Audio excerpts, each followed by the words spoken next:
Blizzard King. You're now rocking with Uncle D. Blizzard King. You're now rocking with Uncle D. Hit subscribe.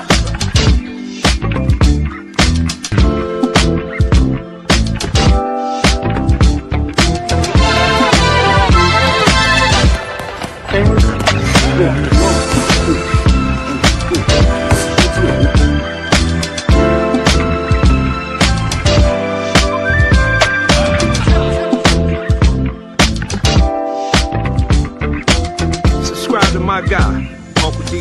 Tell him Big Bass sent you. Spurling. I'm an attorney here in Houston, Texas, an advocate for black men, largely because I am a black man. I'm a black father, I have black sons. Hey man, I do what I do. Brother Spurling. Brother Spurling met his fiance in my mixed group, and she was doing her thing, Ivy League educated, beautiful sister. He's a successful attorney. Now he's like, shh, that's my wife. I'm gonna put her through law school. She's gonna become an attorney at my practice. That's the kind of shit I'm talking about. I want to call you back to the sister that called into my show who said, when I first listened to you, I didn't. Anyway, welcome to the broadcast. Shout out to everybody. Now that I have your attention, I'd like to thank everybody for coming into the broadcast. And I'd like to first say good evening. Big shout out to Fire for Effect. Look, man, there's a lot of black people out there that say we were better off segregated. Are you kidding me? Right? Right. And then when I first heard that, I was like, nah, nobody's going to, roll with that. But then now, it's a lot of people who actually are running with that notion. And I have, of course, lots of videos to prove that. But let me say this up front.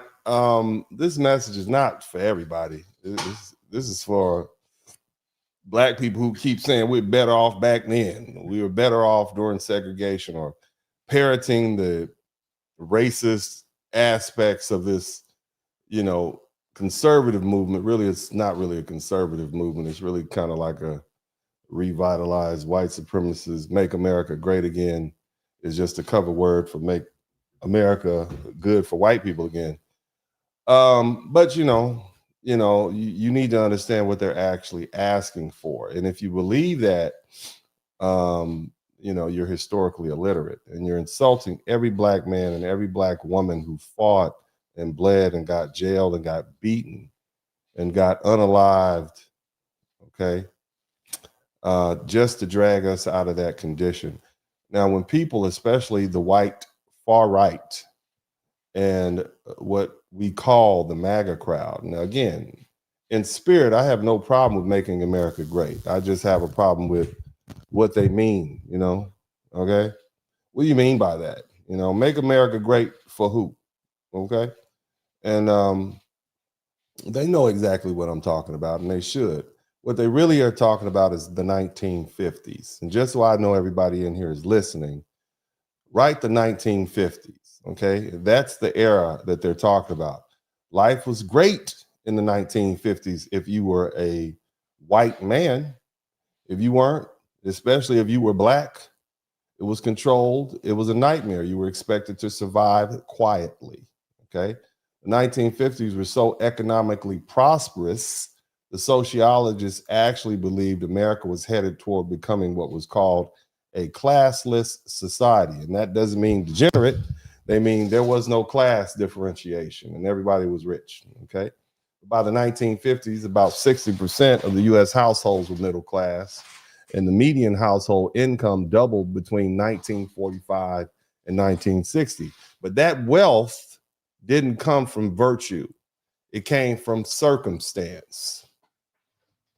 It was powered by US manufacturing dominance. It was powered by strong unions, which artificially propped up wages, even for people who didn't really deserve it. It was propped up by the GI Bill of 1944 and taxing the rich people at 90%. And in this regard, it was people who made more than 400,000 were taxed at 90%. Okay, and that was done under President Harry S. Truman and Dwight D. Eisenhower. Now, here's the truth that nobody likes to say. America was great because the rest of the world was broke. Europe was in rubble. Japan was flattened. China has survived the Civil War in 1949 and wasn't an economic player. And for a brief freak moment in human history, America was the only industrial country standing. And that moment was artificial. It was temporary, and it's never coming back. Okay? Money flooded the US economy because there was nowhere else to invest. America controlled manufacturing, labor, trade, and finance by default. But the second the rest of the world recovered, that advantage disappeared. And now here's where the fantasy really falls apart, because none of that prosperity, none of it applied to black people. So before you open your mouth and say we were better off segregated, you need to be ready to confront exactly what you're asking for. You got to be careful what you ask for, because you just might get it. And that's what we're going to talk about today. Now, as I said, none of this financial success applied to black people during the 1950s. Approximately 55% of black Americans live below the poverty line. 55%. Now, that doesn't mean that 45% were rich. It means the rest were hovering around poverty and teetering. And there was a small number who was doing okay, and even an even smaller sliver which were genuinely wealthy. But here's the cold part about it. Because of segregation, everybody lived in the ghetto. Now, among those few who were wealthy, many of that was tied to entertainment and sports, and many of them were being systematically cheated out of their money through exploitative contracts, segregation, redlining, and the lack of meaningful legal protection. Ownership, inheritance, capital accumulation, and real engines of wealth. That was closed off to black people, not only by law, but by custom. So when someone says, when a black person says, okay, they want to make America great again, what they're really saying is they want us to return to being broke. Okay, that's what they want for us. When white people said that means they want to return back when there was global devastation after World War II, and one that never included black people as beneficiaries in the first place regarding that financial prosperity. And to understand that, you have to zoom out, okay?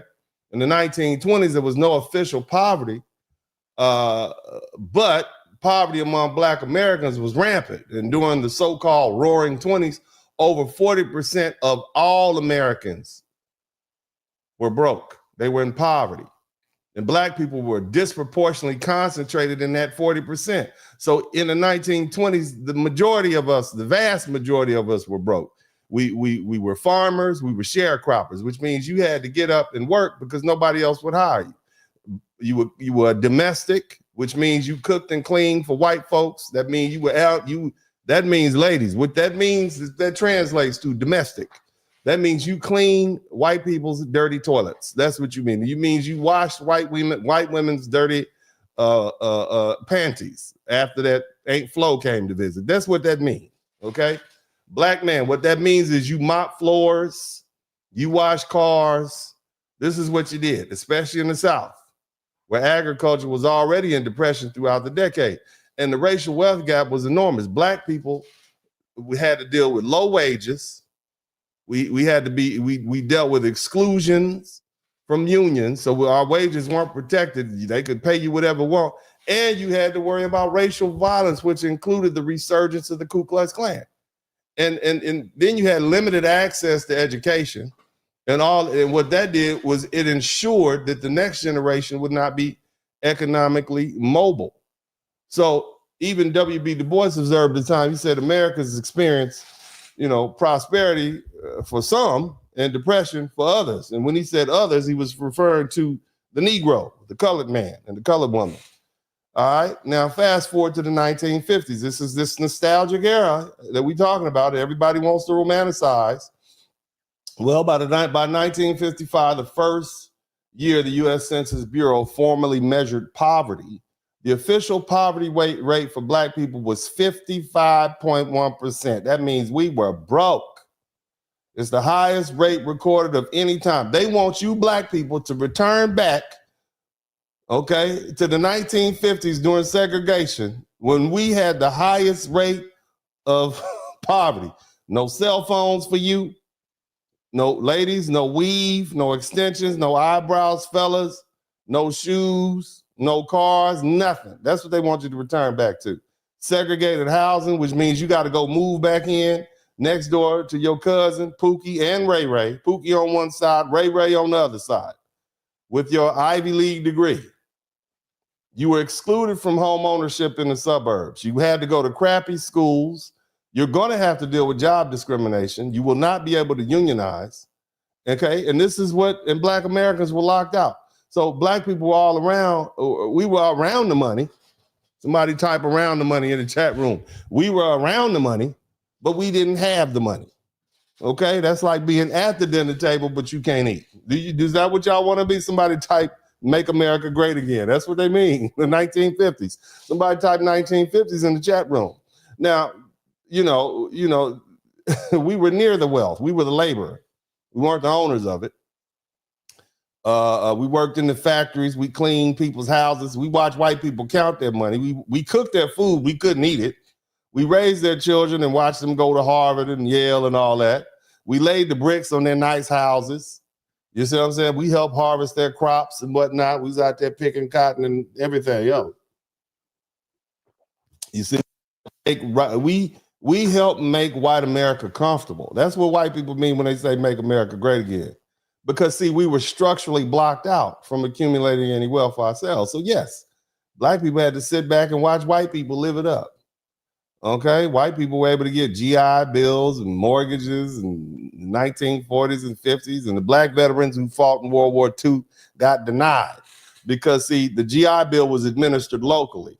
Most Black people lived down south, and the people in charge of distributing the GI Bill was the same racist white people you left when you went off to war. So when you came back, no, we're gonna deny you. You don't qualify.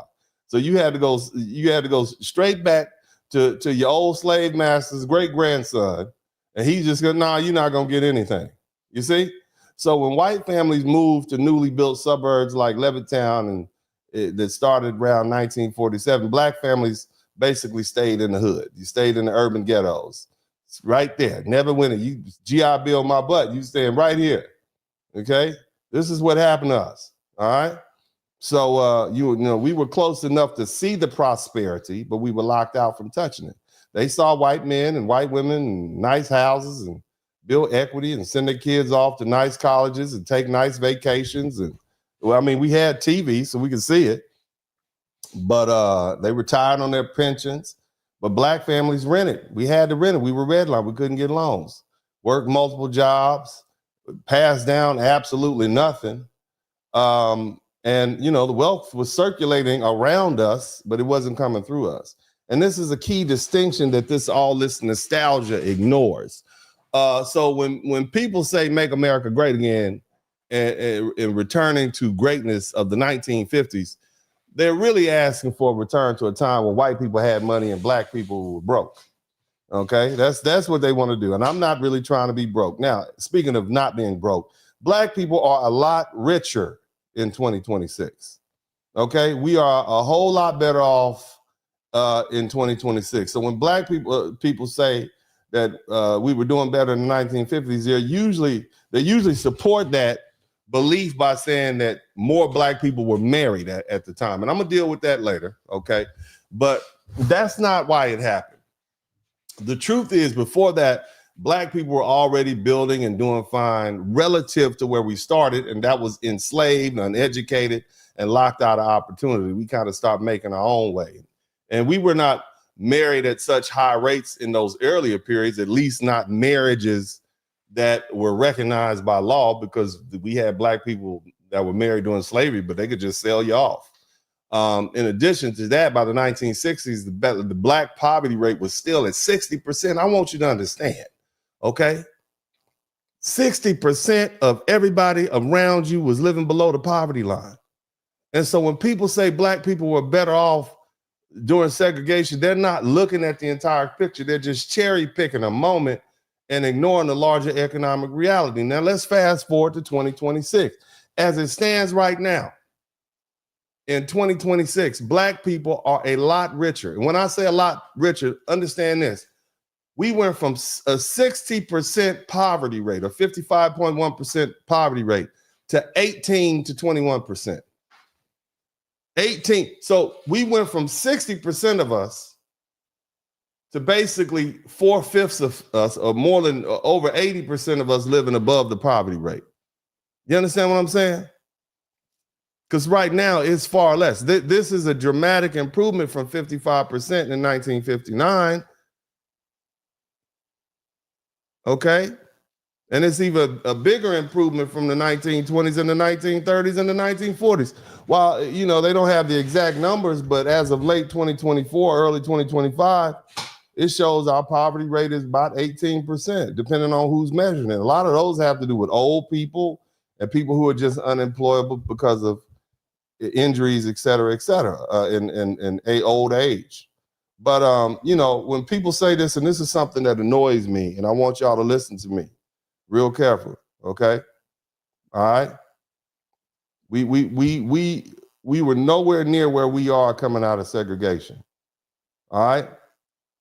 And, you know, the thing is, a lot of people, you know, when they say we were better off doing segregation or during 1950s, they try to put a stamp on that.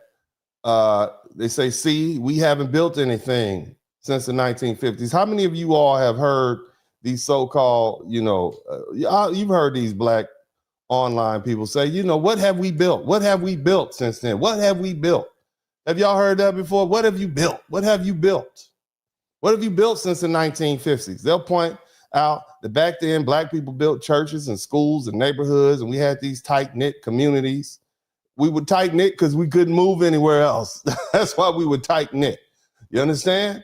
And yeah, but I'll agree with that. Factually, it's true. Yeah, we had tight-knit communities because you couldn't move anywhere else. You grew up and died in the same community unless you moved to another city. And I'll agree, we built a lot. We built a lot of institutions. We built a lot of social infrastructure. We built a lot of communities in the face of the exclusion, but we were still poor and powerless. Those churches did not mean ownership or capital. Those schools didn't translate to like equal funding or economic. Those neighborhoods existed largely because black people were forced into them, not because we were wealthy or made choices. We had to live there. You see, and community strength filled the gaps, right? But it didn't replace wealth. So acknowledging that we built a lot in the 1950s and before that, that doesn't change the fact that we were poor. Okay, and not from a position. So here's the thing. Let me just say this. When you have these people who say, you know, when you have these people who say, what have we built? Say we built a lot of wealth. Okay, we've built a lot of wealth over the past 75 years. We built a lot of businesses. We've had a lot of professionals enter into the workforce. We've accumulated a lot of assets. We've created a black middle and upper class that barely existed during segregation. We are literally the richest black people on the planet. And we're not interested in trading that progress for someone else's nostalgia. Now, I'm going to go ahead and start playing these videos, and I want you guys to pay attention, and I will do my very best not to talk over them. But, you know, sometimes I find it irresistible when it comes to some of these things. I have to say something. You understand me? Got to say something. Some of this stuff is just foolishness and nonsense. But I'm going to go ahead and let them play. You guys hit the #1 button. Make sure you can hear when it's going. And I want to make sure you all hear me when we're speaking here. I'm going to go ahead and let it rip. Y'all hit the #1 button. Let's see who's up first. Yup. Let's see here. Boom. All right. Fair you. Like, I wouldn't mind being able to go to the grocery store without them. I wouldn't mind being able to play my favorite game without them.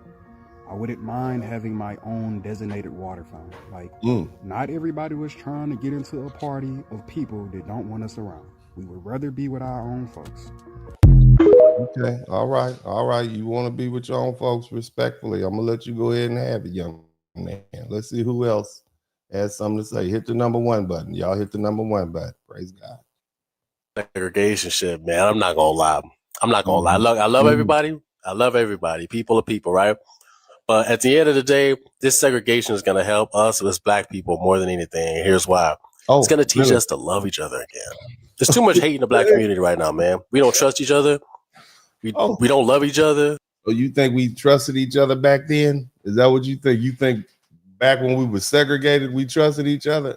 Is that what you think? When you say trust, what do you mean? Because you think black men and women weren't cheating on each other back then? Or you think black men and black women weren't abusing each other and fighting in the street?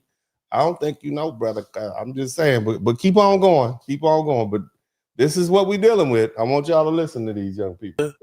We damn near don't want to be around each other. You know what I'm saying? So segregation, to see just our people, to see our people helping each other, to see our people believing in each other, to see our people. You just gonna force us to be together. That's what you're saying. You just gonna make us be together.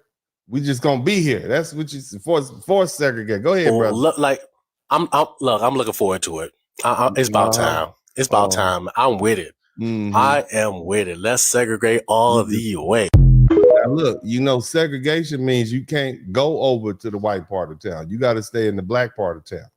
So what that means, sir, is that when the police see you in the white part of town, they have they can go ahead and hit you up right then and there. They can go ahead and handle you right there. Okay, they don't have any reason. You've already breaking the law because you're not supposed to be here. You are not supposed to be here. Let's keep listening. Me Trump trying to segregate us and shit, gang. What the fuck? I can see the black side of America right now. BBL Plaza Mall. Hood. 4K Trade Bank. You know what I'm saying? What you talking about? Y'all gonna have a basketball team called the Young Niggas. Niggas gonna be lit. Segregate us, nigga, on hood. It's gonna be. Does that sound lit to you all? Does that sound, you want your basketball team to be called the YNs? You want your bank to be 4 Trade 3 Bank? Is that what you? I'm just saying. I'm just saying. Is this? I'm just saying. All you good folk who work hard and you got that good plumbing job and you're making money. Is you want to? Because what it sounds to me like is he wants all the black people who are prosperous and have done well for themselves to move back to the hood. That's what it sounds like to me. Yeah, bring all them back to the ghetto.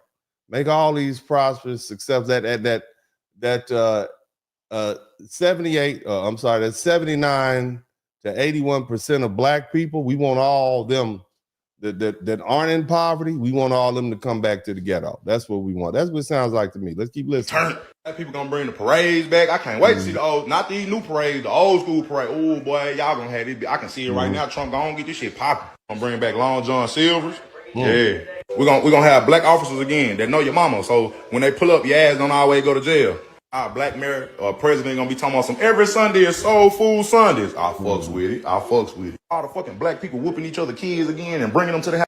You want other black people whooping your kids? What if you don't raise your kids like other black people? I'm just saying. Do you really want other black people whooping your kids? What if you have a differing opinion?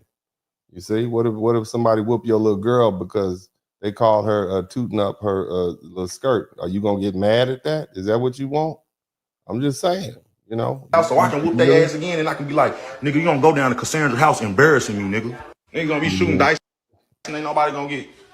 Nah, people. We're gonna be shooting dice. So when we come home after a hard day of work, doing HVAC or coming home from truck driving after being over the road, when I come home to my house, my next door neighbor is shooting dice. Is that what you hardworking men want to deal with? Ladies, is that what you want to deal with when you come home and your feet hurt, you about to kick your shoes off at the front door?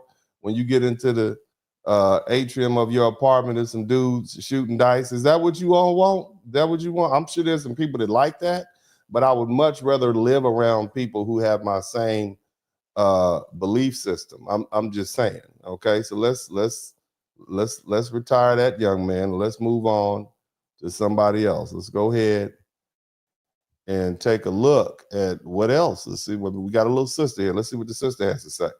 About segregation, and it was a very interesting conversation. She has a big heart and highly empathic, just like I am. So initially, she received the information with tear-filled eyes when I spoke about the challenges Black Americans faced back when segregation was a big hindrance on our progression towards any type of wealth or any type of progress in this country. But then I turned it around because I said, then we didn't have our own, but who is your eye doctor? Who is your therapist? Who is your dentist? And she immediately realized, oh, they're all Black people.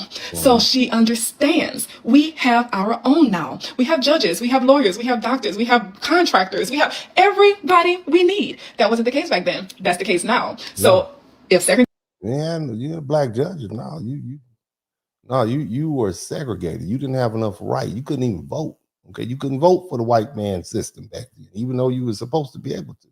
Go ahead. segregation were to happen again, we will be just fine. So she's actually like, I don't know. Because see, remember, we segregated and we can't go to the white people's schools. Okay, we can't attend the white people's schools, ma'am. Their college, the little dental colleges, this white schools. You can't go there. Matter of fact, even if you do get admitted, you can't live in the white people's community that's near the schools. You got to live across town in the Black people's community, right? And take a bus, a segregated bus. You understand what I'm saying? You see how this begins to escalate? And what if you have to pee when you get to the white people's school? You gonna have to pee outside. They only got white people's bathroom. You can't pee in the white man's bathroom, the white woman's bathroom. You can't even pee in the white transgender people's bathroom. You got to pee out back.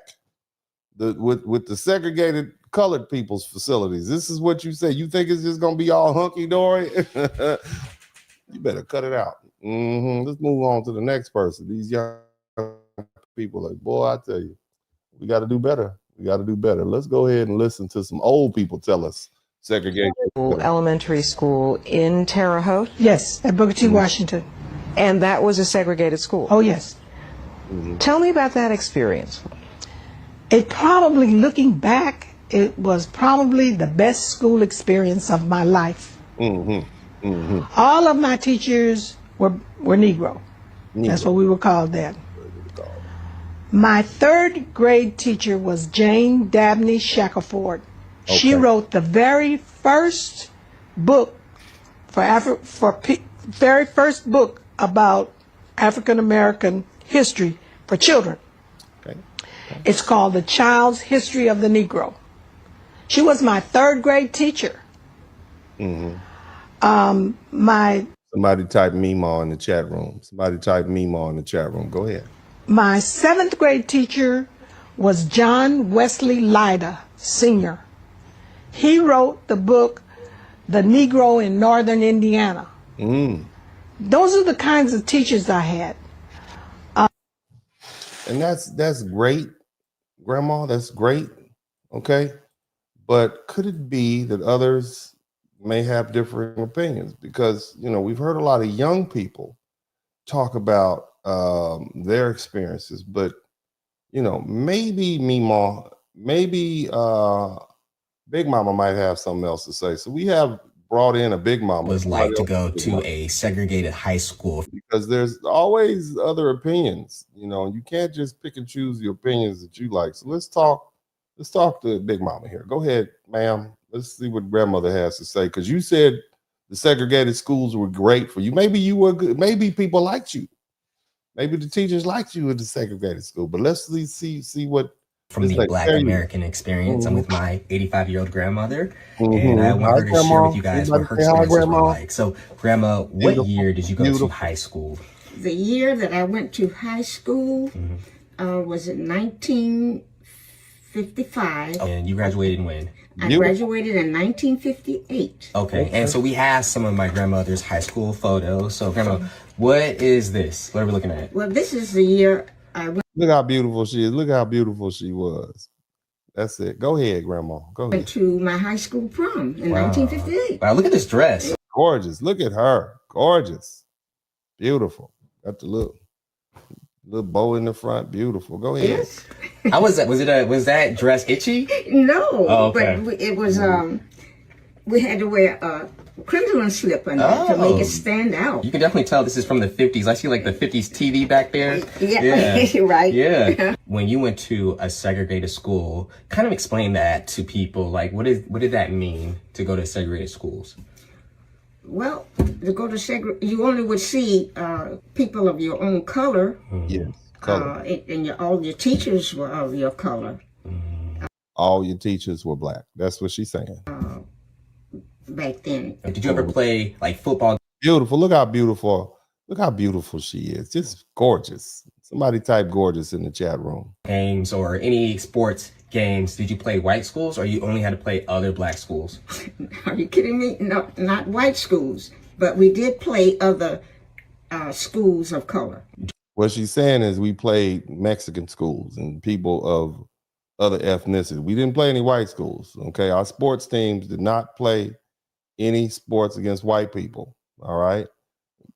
Go ahead. Let's listen to Grandma. During that time in the 50s, what was the term used to describe black people? What were you guys called? You didn't use the word black. No, we were colored. Oh, okay. Colored people. When you were in high school, were your teachers only black or were they other races? They were all colored teachers. Okay. No other race. Wow. So your Spanish teacher was colored. Your French teacher was colored. Your math teacher was colored. Your football coach was colored. Let me break. The kicker on your football team was colored. Okay. That's what everybody was. Janitors, everybody. Okay. And y'all all lived in the same community. Let's keep listening. When you were in school, did you guys have some of the same books or educational resources as some of the other white schools? No. What? So separate, but unequal. That's what you're saying. So the other lady, Meemaw and Grandma seemed different. Meemaw had a great experience. She liked going to the all black school, but Grandma's being honest. No, we didn't have the same stuff that the white people had. Let's let her finish talking to us. We had leftover things, books. We didn't have the equipment that they had. Keep in mind, we're still paying the same amount of taxes that white people are paying, but somehow we don't have the same stuff that they have. We get the leftover stuff. This is segregation.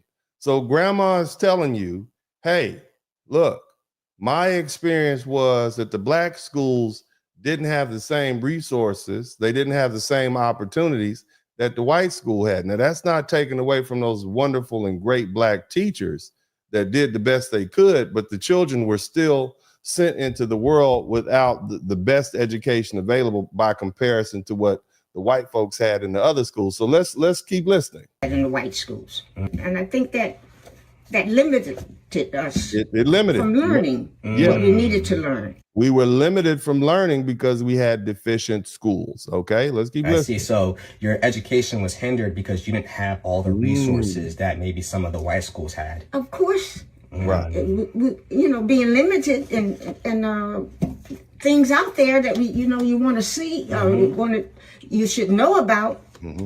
We were limited in knowing about those things. Let me know if you got. All right, so you've heard too. So because people have something called confirmation bias, and they just hear what they want to hear. But I'm gonna put it in your face.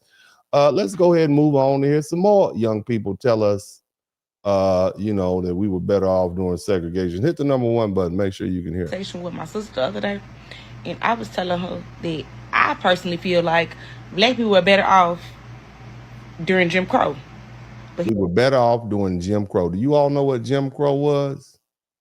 Jim Crow was when you could be snatched up off of the street for vagrancy, just from walking from one part of your community to the next. And you could be there's black men right now who've been disappeared. Their families don't know where they disappeared to in the 1920s and 30s. Many of them ended up in some of these prison farms, working, tried and convicted for crimes like reckless eyeballing, walking on the sidewalk, trespassing, and vagrancy. This is Jim Crow, little lady. You see, this is what you're saying we were better off as. You're giving white people, white law enforcement, a reason to roll up on you and snatch you off the street because you're in the wrong part of town. You understand? Let's keep listening. Hear me out. I'm gonna hear you. During Jim Crow, everything was separate. Now it wasn't equal, but it was separate. We had our Yes, it was not equal. We can't just skip over that. We don't want to just skip over that.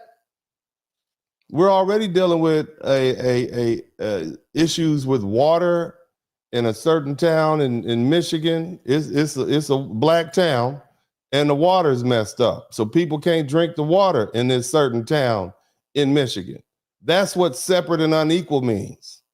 Okay, that's what separate and unequal means. See, if you force people to use the same resources that you use, then guess what? They can't cheat you out of what you're entitled to based on the tax dollars you spend. I'm just saying, let's just listen. Let's keep listening. We had our own hospitals, doctor's offices. We had our own schools.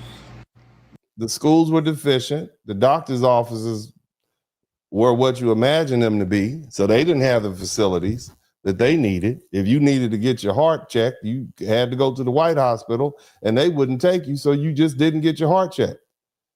You see, I mean, a lot of these young people are just, I hate to say it, they're talking from a place of lack of knowledge. I don't want to use the term ignorance, but they are very ignorant of what was really going on back then. Banks.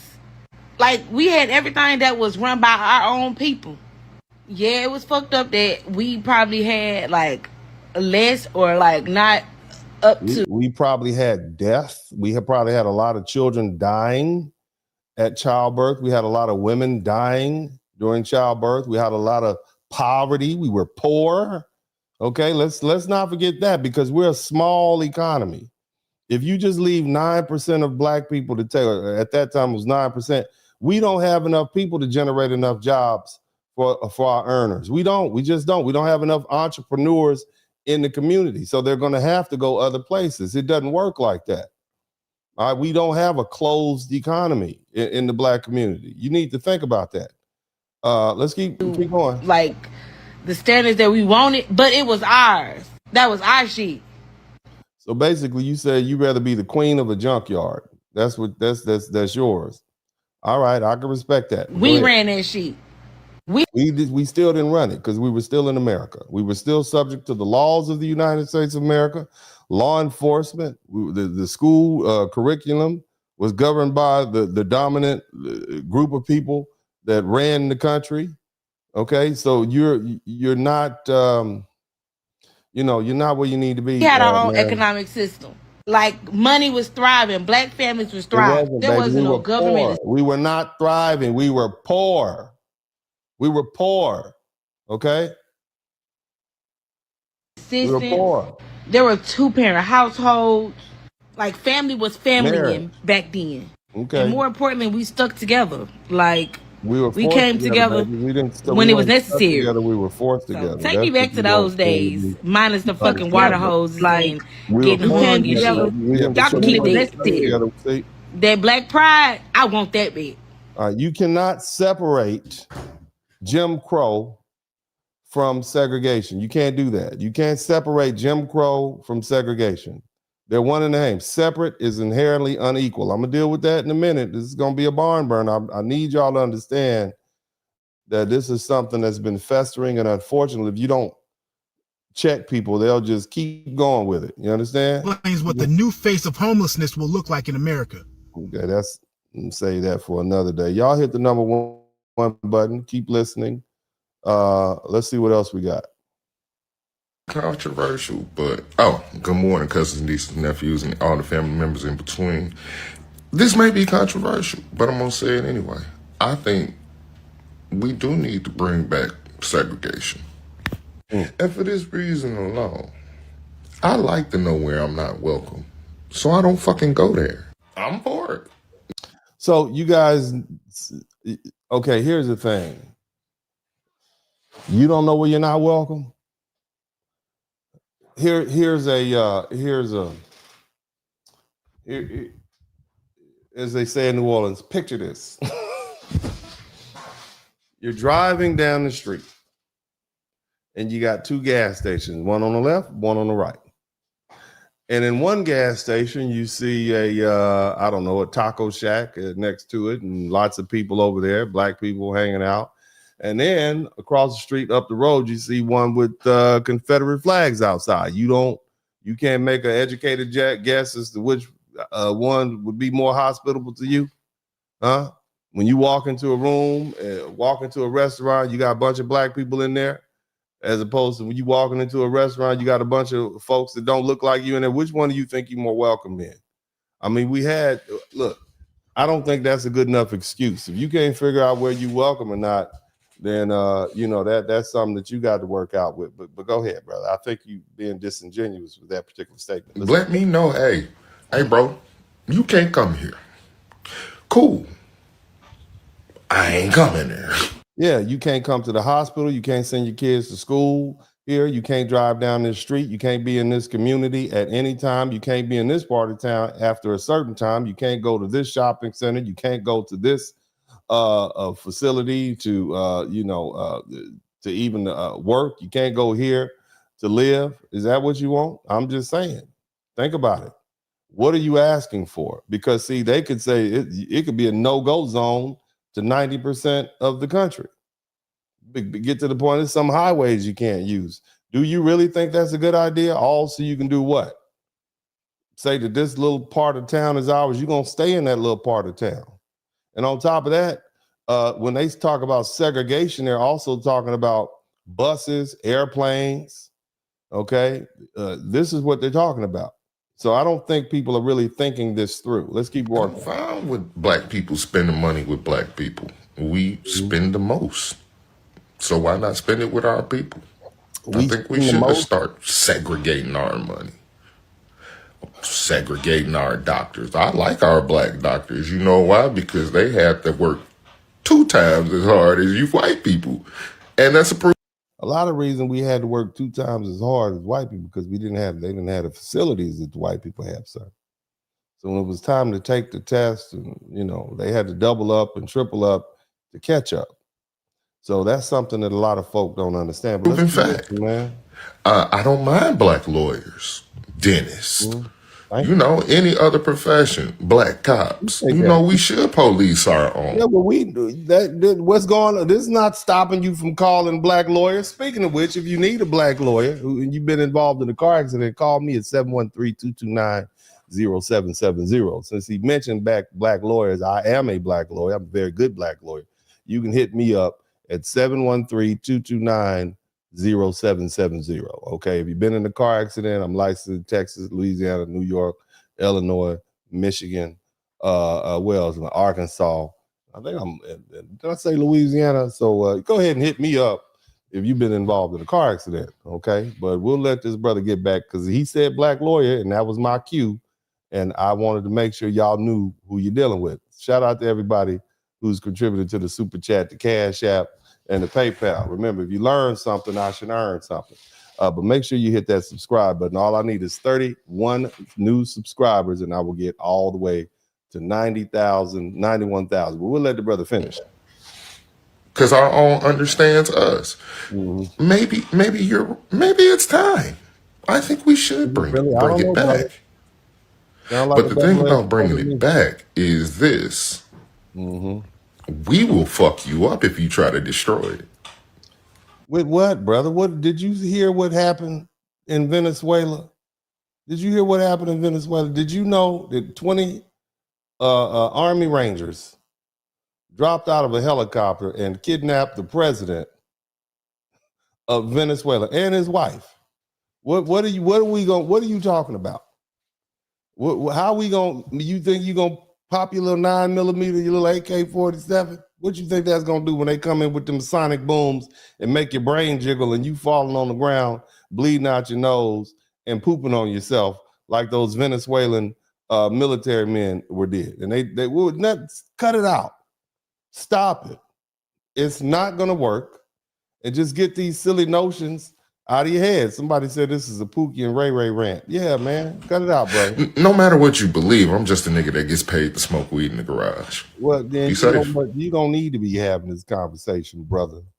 If that's all you do. I don't get paid. I get paid to analyze people's statements. And this is a statement, this needs to be analyzed. And that's why I am doing what I'm doing. Y'all hit the number 1 button and make sure if you learn something, I should earn something. Let's see who else has something to say. Okay, I want to see who else has something to say. All right. Let's listen to this. Segregation come back. All I gotta say is, once black people start thriving, start having businesses, start having properties, start having land, and just thriving without y'all, do not come over here destroying our shit. Don't try to burn down our cities or none of that. Don't do that. You see black people hating on other white people because they got everything in the world? No. The fuck? How we gonna stop them? They're gonna get drunk on the 4th of July, load up the pickup truck, and come on over there and cut up an acre fruit. All right, they're gonna be the people who are in charge of the larger political machine. All they got to do is sign some papers and run a highway through your land. You understand what I'm saying? This is what our people were dealing with. They like, nah, we need to get segregated because we're going to live right next to the white people. So if they want to destroy any of our communities, they're going to be destroying their own community at the same time. You don't understand what our people were dealing with. You all are just taking a snapshot of what was going on. And this is silly and it's actually dangerous. We stay in our corner, build our shit up, mind our business. That's it. We just want to thrive. So if y'all see us doing good, please leave us be. Leave us be. Spare us. Just like y'all spare every other race that come over here and build up and have all these businesses. No, they don't. Have y'all ever been to like Duluth, Georgia? Like literally, it's Korean businesses everywhere, on every block, on every corner. And it's just like, okay, cool. Nobody's messing with their stuff. So I want that same energy when we build our stuff. I don't think you notice that ICE is running up in those businesses, ma'am. They are running up in those businesses and they are removing those people. Okay, so when you say they're not messing with them, I'm going to have to disagree with you on that. But let's keep moving. Stuff up like that. So once you see black businesses everywhere, do not come over here destroying our shit. Damn. Okay, if y'all don't want us in y'all shit, that's okay. All right, whatever. Now I'm just asking. Are you all listening to these young people? It's not just young people, it's old people too. But are y'all listening to this? This is what they talking about. All right, little girl with the little nose rings and whatnot. I mean, I'm just saying, man. Let's keep listening. But once we build a life for ourselves, don't fuck it up. That's all we asking. All right, you ain't even gotta see us. Like, just don't come over here destroying our shit, okay? Because black people we ain't even gonna be stunting y'all. Like, that's the thing. We ain't even gonna be worried about y'all. And black people never was worried about y'all, even back when there was segregation. You know what I'm saying? The only problem that black people have with white people is that white people were racist. That's the only problem that we have with white people. Yeah. We have a problem that y'all don't like us based off our skin. I'm sorry. All right, then. All right. Melanated people, we just want to be left the hell alone. We don't even want to be bothered. And it's hard for people to comprehend this stuff. But think back in the 60s, Muhammad Ali said, we should just have our own state. And they're like, well, why? Why did you want to be? Well, he said that because the Honorable Elijah Muhammad said that, and he was repeating the statements of Honorable Elijah Muhammad. Okay. But, is that feasible? Because it wasn't feasible then. It's not feasible now. You think these white folks are going to give you Texas? Do you think these Mexicans are going to give you Texas? Let me start there. Who's going to just give you anything? But let's keep going, brother. You do not want us in your neighborhoods. Clearly, you don't want us in your schools. You don't want us at your jobs. You do not want us around. You always harassing us. So, of course, throughout history, black... If you don't care what white people think, why do you care if they don't want you around? Because, see, I truly don't care what white people think, and I don't care what they want or what they don't want. See, that's the difference between me and you. I just don't care what they want or don't want. They know I don't care what they don't or don't want. And I'm willing to fight for what my rights are and what's supposed to be mine. You see? Don't worry, but you'll get there. People like, all right, we just have our own neighborhoods, our own communities. And what happened? White mouths come and kill and tear everything up. We get our own sports. Oh, no. You guys... Why don't we all play together? And then you see what happened in the NFL and the NBA, how they treat, us melanated people. You get what I'm saying? It just don't make. You mean black people? See, yes, I'm. There's a lot of melanated people, but we're talking about black people. Specifically, we're talking about black American people. I'm not a people of color, okay? Because see, they'll, and this is kind of a side note. you know, we went from being people of color for like 15 years, and now they're trying to say melanated. No, I am a black person. I'm a foundational black American. Stop calling me melanated, okay? Because there's a lot of shit. Excuse. There's a lot of animals that are melanated. You know, a polar bear is melanated. No, stop calling me melanated. I am a black American man. Okay, I'm a foundational black American man, to be specific. If you want to talk, so you can understand exactly where I'm coming from. So stop that. Stop calling me melanated. That does not sound chic. It does not sound intelligent. It just sounds like it's so all inclusive that I don't know who you're talking about. You talking about melanated people in the NFL or melanated people in the NBA? You mean black people, black men specifically? Cut it out, little brother. Since the obsession they got with us, but they supposed to hate us. I got a racist troll. Now, if you know me and my content, I don't do where I reply to your comment with the video with your stuff up in the corner, because I ain't about to help blow up your corny ass page. But I got one. No lie, I've been commenting on my shit for 3 days in a row. God bless you. In the 1930s, the Nazis sent law students to the U.S., to the South, to study Jim Crow. And those students would go on to write the Nuremberg laws. And that's the world that you say we were better off under. That's what they saying, brother. That's your peer group. That's like, what they're saying. The people that say that black people were better off during segregation have a completely warped view of what Jim Crow segregation actually was. And it shows that you have absolutely no Jim Crow segregation actually was our history. And I view that as Jim Crow segregation actually was our history. And our subjugation segregation actually was Holocaust. And our and not even our enslavement, our segregation Holocaust. They used to not even our enslavement, lynch black people for being successful. Yep. And that's something they don't. So all you doctors and lawyers and engineers and school teachers and all you successful folks, you can get targeted. They weren't just targeting poor sharecroppers who were accused of violating laws. They were going after the rich people. Lynching was an economic tool to undermine the success of successful black people, largely storekeepers and people who competed with white people for not only white dollars, but black dollars. They didn't even want you selling to your own people. It's the same thing they do. If they can't buy you out, they'll beat you out. Okay? And this is what's happening right now. But keep listening. They used to schedule lynchings on Sundays outside of churches.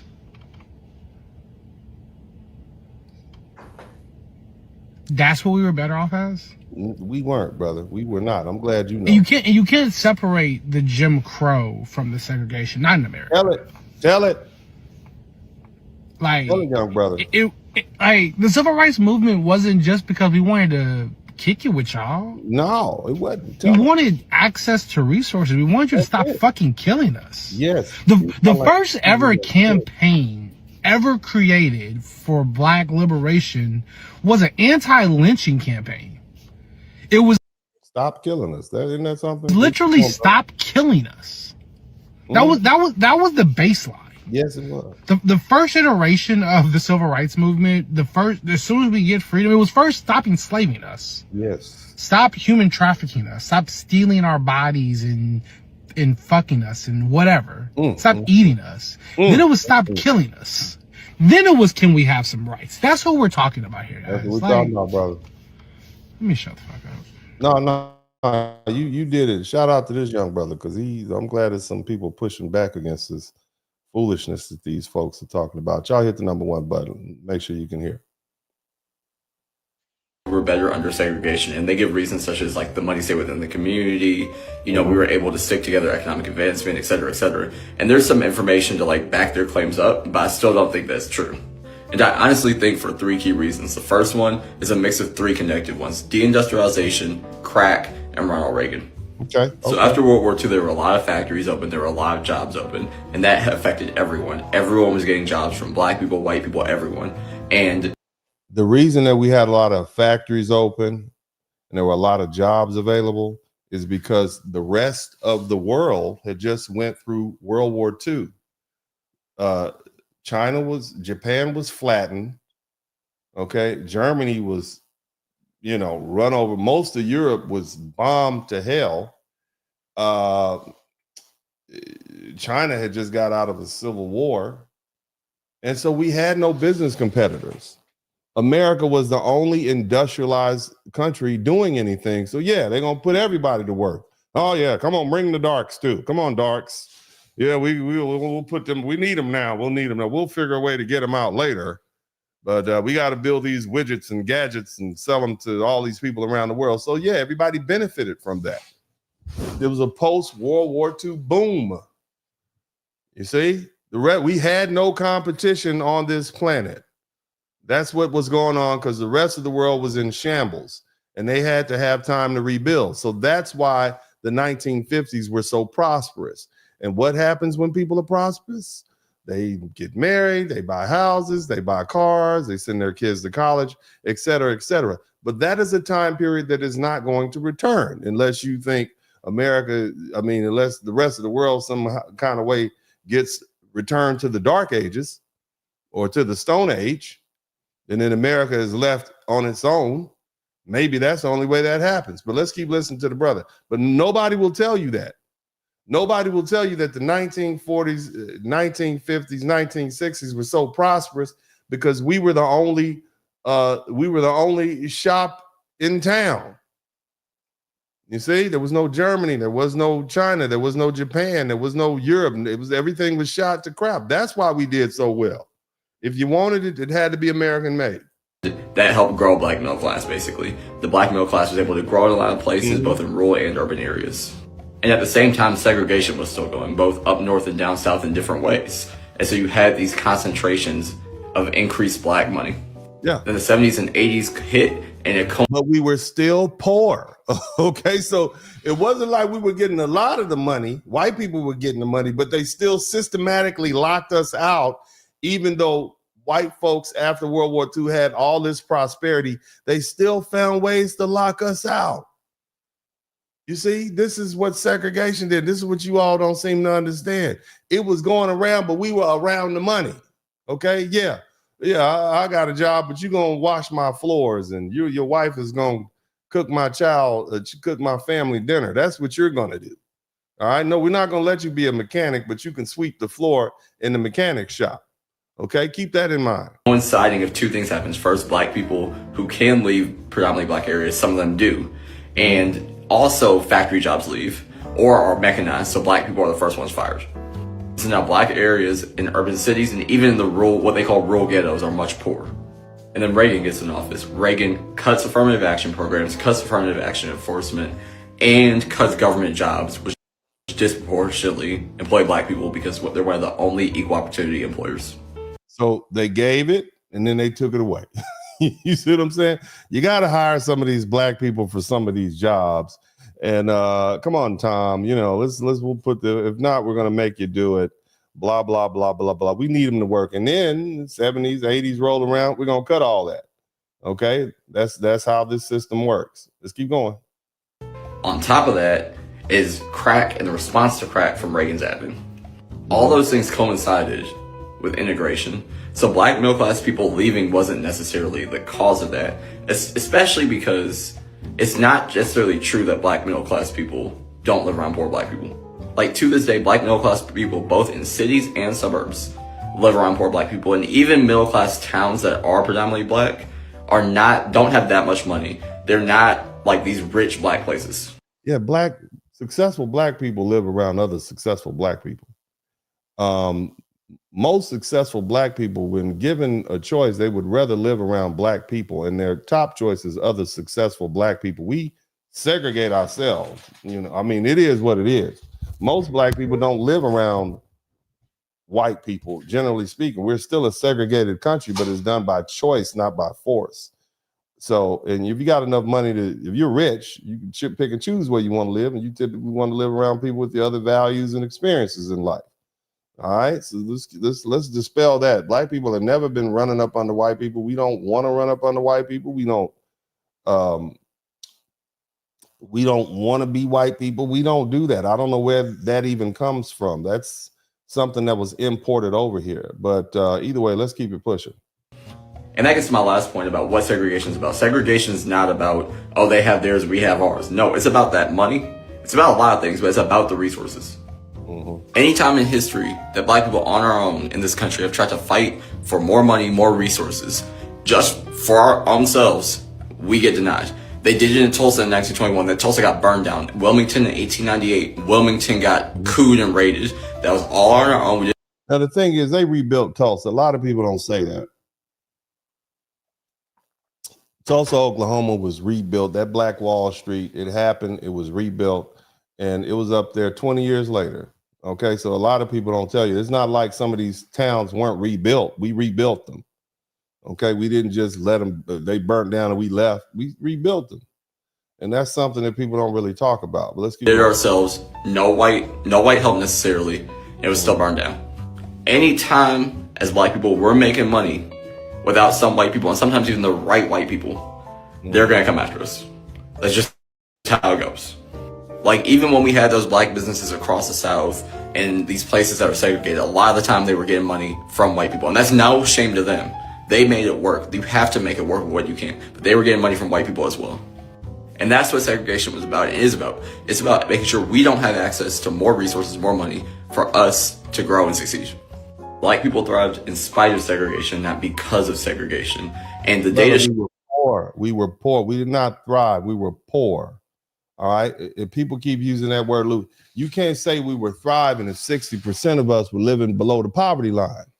And see, that's the problem. And this is not me making this up. You all can go to Google AI right now, and you will learn that in 1959, 60% of our people, or 55.1% of our people, were living in poverty. So how is that we were thriving? How can you reconcile those two facts who are diametrically opposed? They don't mesh. And see, if 60 or 55% of your people are living below the poverty line, that means there's a large percentage of people who are teetering around the poverty line. So and all of y'all, because of segregation, are living together. If 60% of the people in the community are impoverished, and you got your butt in that same community, all of y'all are living poor. It's no different than if you live in the projects and you live around the projects. Anybody who's lived around the projects know you might as well live in the projects. You go to the same schools, you go to the same barbershops, hair salons, you shop at the same stores. You go to the same entertainment, movie theaters, pool halls. All of y'all are poor. That's what these young folk don't. We were not striving. We were making it irrespective of the conditions. That just goes to show how tough and gifted and beautiful we are as black people. Now, let's go ahead and listen to some white people, because I know you all don't want to hear what I got to say. If Uncle D said, no, you don't know what he's talking about. Okay, so let's go ahead and let's see what white folk have to say. All right, now I want you to understand this. Fair use. Let me go ahead and make sure I put the music on, because I don't want them to zap me with some sort of I don't want them to zap me with the community strikes. I'm gonna let the music play. But this white man is basically just saying, I play with black kids. Okay, I play with black kids, basically. But what he's pointing out is this is the exception to the rule. I play with black kids. because the rest of the people were segregated. I had a couple black friends I used to play with, and if I was over one of their houses around dinner time, the mother would say, "Are you supposed to be home for dinner?" I'd say, "Well, I guess so, you know." She goes, "Well, that's all right. I'll call your mother and tell you you're going to stay here for dinner." Yeah. And my mother would do the same thing at our house. If they were there playing with me, we'd eat dinner. And we never thought about it. We were integrated before integration ever became the fad. So this is the exception. Okay, eating dinner with white folk was rare. You definitely didn't go to church with them. All right, let's listen to some more white people. Fair use, fair use, fair use. Here's a lady who's been on my broadcast. Let's listen. I'm real sick of hearing people say to make America great again, because that word again means go back to the 50s, which was real good for white men, but wasn't worth a damn for people of color and women. You need to know that, and that's what this fool wants us to do.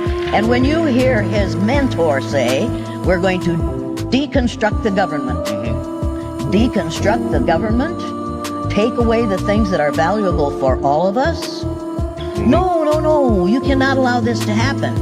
All right, let's listen to some more white people. That's the famous Jane Elliott. You guys have known her. I hope you know Jane Elliott. She's, like I said, she's been a guest on my broadcast, and it's still available. Let's keep listening. Let's see here if we can.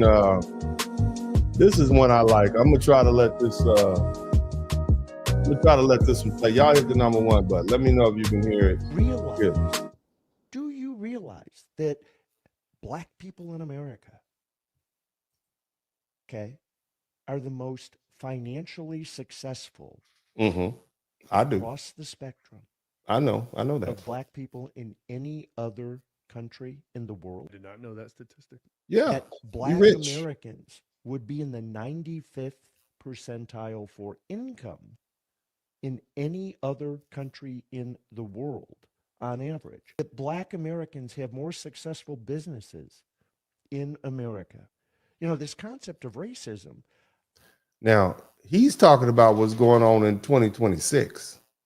Now, if we go back to 2025, you heard what the man said. If you compare us, we'd be in the 95th percentile of everybody else. Now, they want us, this is now, and they want us to go back to this, okay? Hit the number one button. Along the main square, where blacks were permitted to shop, but you had to follow a bizarre ritual of what you could try on and what you couldn't try on. You couldn't try on a cap, but you could try on a coat. If you were black in the summertime and you wanted an ice cream cone, you weren't allowed to go inside the Dairy Queen and sit down with everybody else beneath the fan. You had to stand outside. Segregation meant that for me as a kid, you weren't allowed to go to the swimming pool. You had to stand outside behind the fence and watch. White people, you went to the swimming hole down at the creek, okay? White people got to swim in the swimming pool. White children enjoy themselves while you sweated under a hot summer sun. See what I'm saying? So, look, man, I want to go ahead and get going on with this broadcast. I'm gonna make sure there's might be a couple of more I want to talk about. Well, I thought this was funny. Go ahead and take a listen to this. Go ahead and listen to this.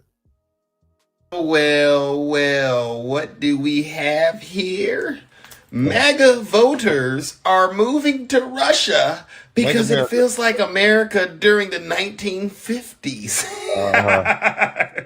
It's like a dream. You got to be crazy if you move to Russia during a war because that ain't our war was over in the 1950s, sir, other than Korea.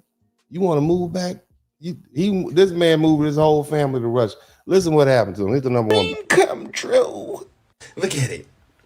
They're so disillusioned by the way things have been going in the United States. And they praise Russia's Christianity, stunning scenery, and beautiful women. And they're also supportive of, you guessed it, Vladimir Putin. It seems they've lost faith in their hero, Donald J. Trump, and they're going straight to the source, Vladimir Putin. Oh, and they also believe Putin's narrative about the decision to invade Ukraine. Meet Peter, ladies. Peter Froween, is that how you say your name, Peter? We'll just call you Peter, hopes to start a family in his new home of Yalta with one of the 20% of Russian women who he says look like supermodels. And check out the stunning scenery. Pictured snowfall in Moscow in May. I mean, come on, MAGA. This guy or Donald Trump? You do the math. You're winning with Vladimir Putin. Duh. And get this, we even got testimonials. Rose, 49, relocated to Russia from Tallahassee, Florida with his wife and children and has not looked back since. I often say it feels like our positive vision of the 1950s America, he says. Ooh, right before civil rights. One program manager from Texas who wished to remain when the blacks, had to shine our shoes and wash our cars. Shout out to Downrange. Thank you for the super chat. We only got 3 super chats. Y'all not learning anything yet? I guess I better work harder. Make sure you hit the like button. Make sure you subscribe to the channel. Do that for me, man. Make sure y'all do that. Anonymous suggested Russia offered a simpler way of life. People are running around in America wondering why we have so many problems with suicide and depression, and they'll virtue signal and talk about the phones and it's this and that. And the reality is basically what go ahead. Children are not allowed to be children, the father of 6 said. Basically what he's saying is they moved to Russia to get away from black people. That's basically we moved to Russia to get away from these dark people over here. We left Texas. Texas is not conservative enough for me. Now, I live in Texas, and I'm just tell you, I live in Houston, and I tell my children and my wife all the time, Houston is not real Texas. Real Texas is about 60 miles that way, or back that way. But right here, that ain't it. And so this man saying that Texas wasn't conservative enough for him, quote enough, I find that highly interesting. But nevertheless, he went to the extreme and went to Russia. Let's keep listening. Doesn't that sound fun, MAGA? His comment bears echoes of the conservative Christian Feenstra family who moved from Canada to Russia to escape the LGBT ideology. Right? Farmer Arin Feenstra and his wife Anine made the decision to move their family of 10 from Canada to Russia in January. However, their dream appeared to go quickly downhill upon their arrival. Downhill? What do you mean? The proceeds from selling their farm in rural Canada were immediately frozen as their Russian bank deemed the sum suspicious. Oh, that's no big deal. That happens all the time. Now, they got robbed by the Russian bank. You ain't never heard of the Russian mafia? You can go right up there to New Jersey and meet some of them dudes, but go ahead. They in Miami too. Go ahead, sir. Now, back to the good times in Moscow. MAGA, look at that. You could live like kings and queens over there. I mean, this is Russia, MAGA. All the fun you can have. If this is what you mean when you say, make America great again, that means Trump supporters go to Russia.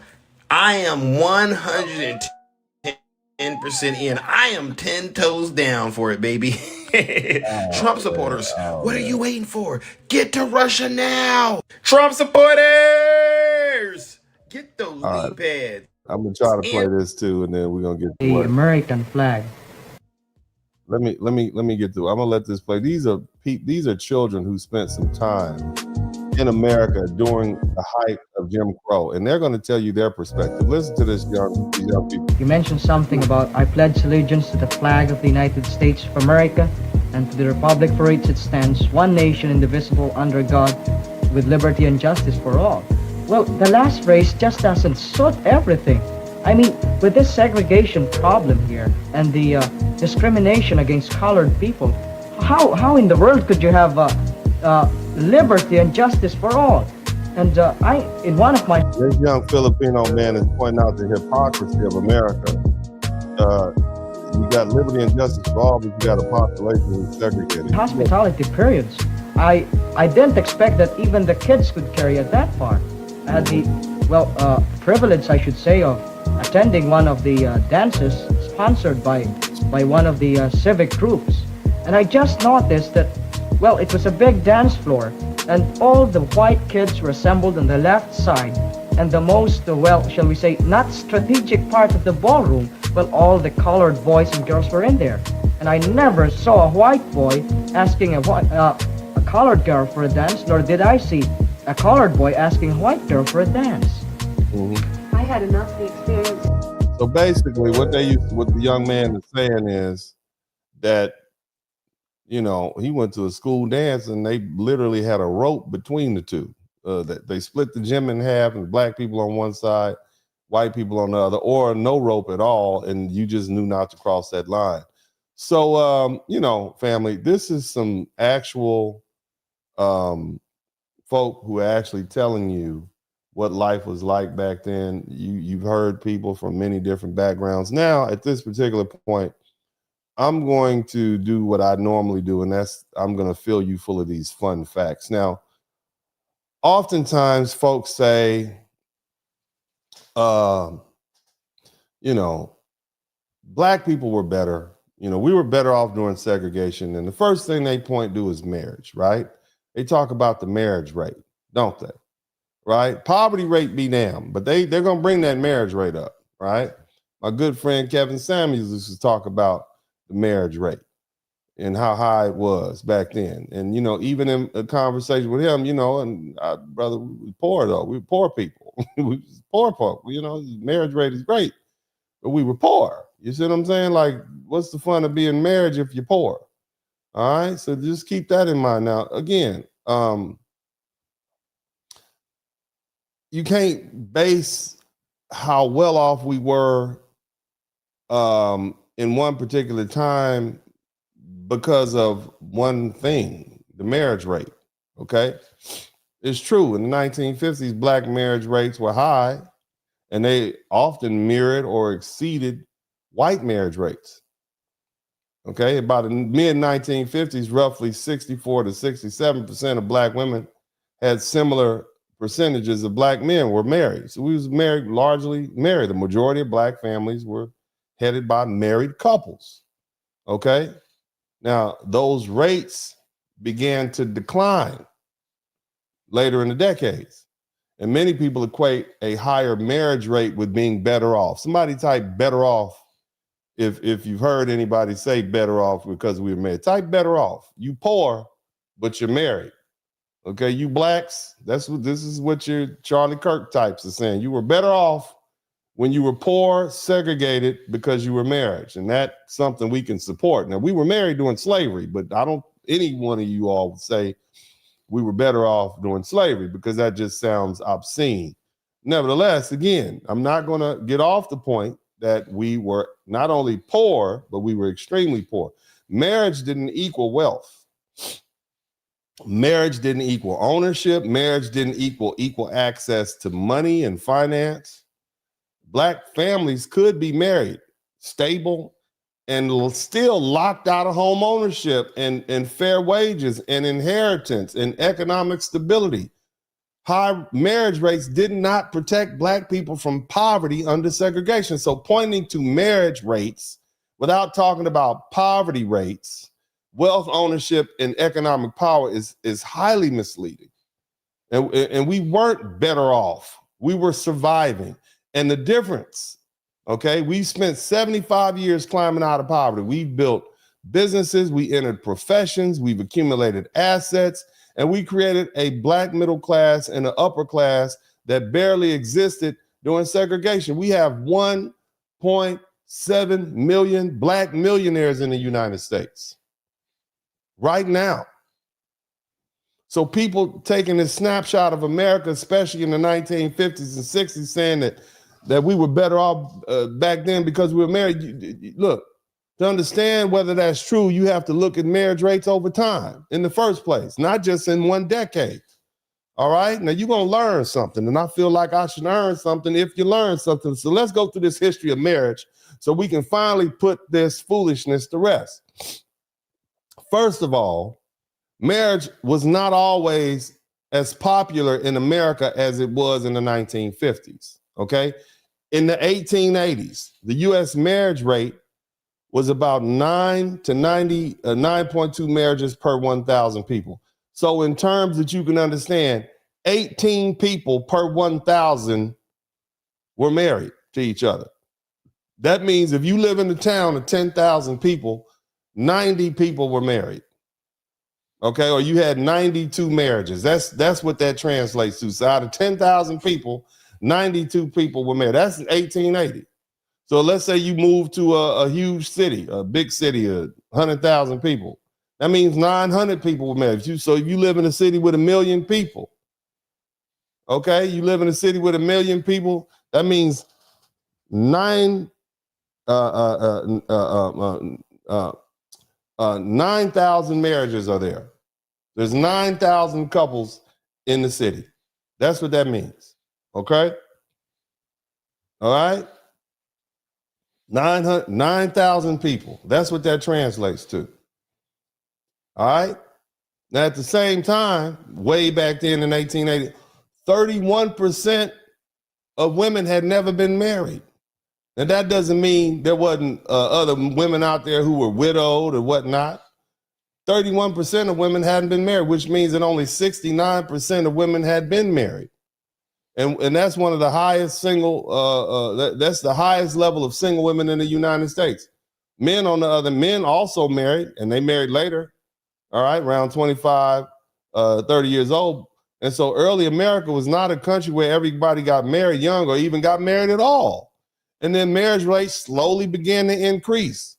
And so from 1800 to the early 1900s, marriage became more common as men's wages improved and their jobs became more stable. And here's what happened. The immigrant communities became more integrated.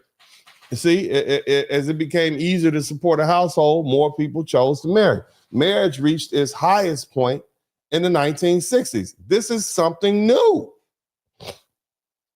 Because see, in the 1960s, 72% of adults were married. That's basically 8.5 marriages per thousand. If you do that number, that's basically 17 people per 1,000 were married. Okay, that's what it's saying. All right, so 85 marriages out of 10,000 people. That's a high point.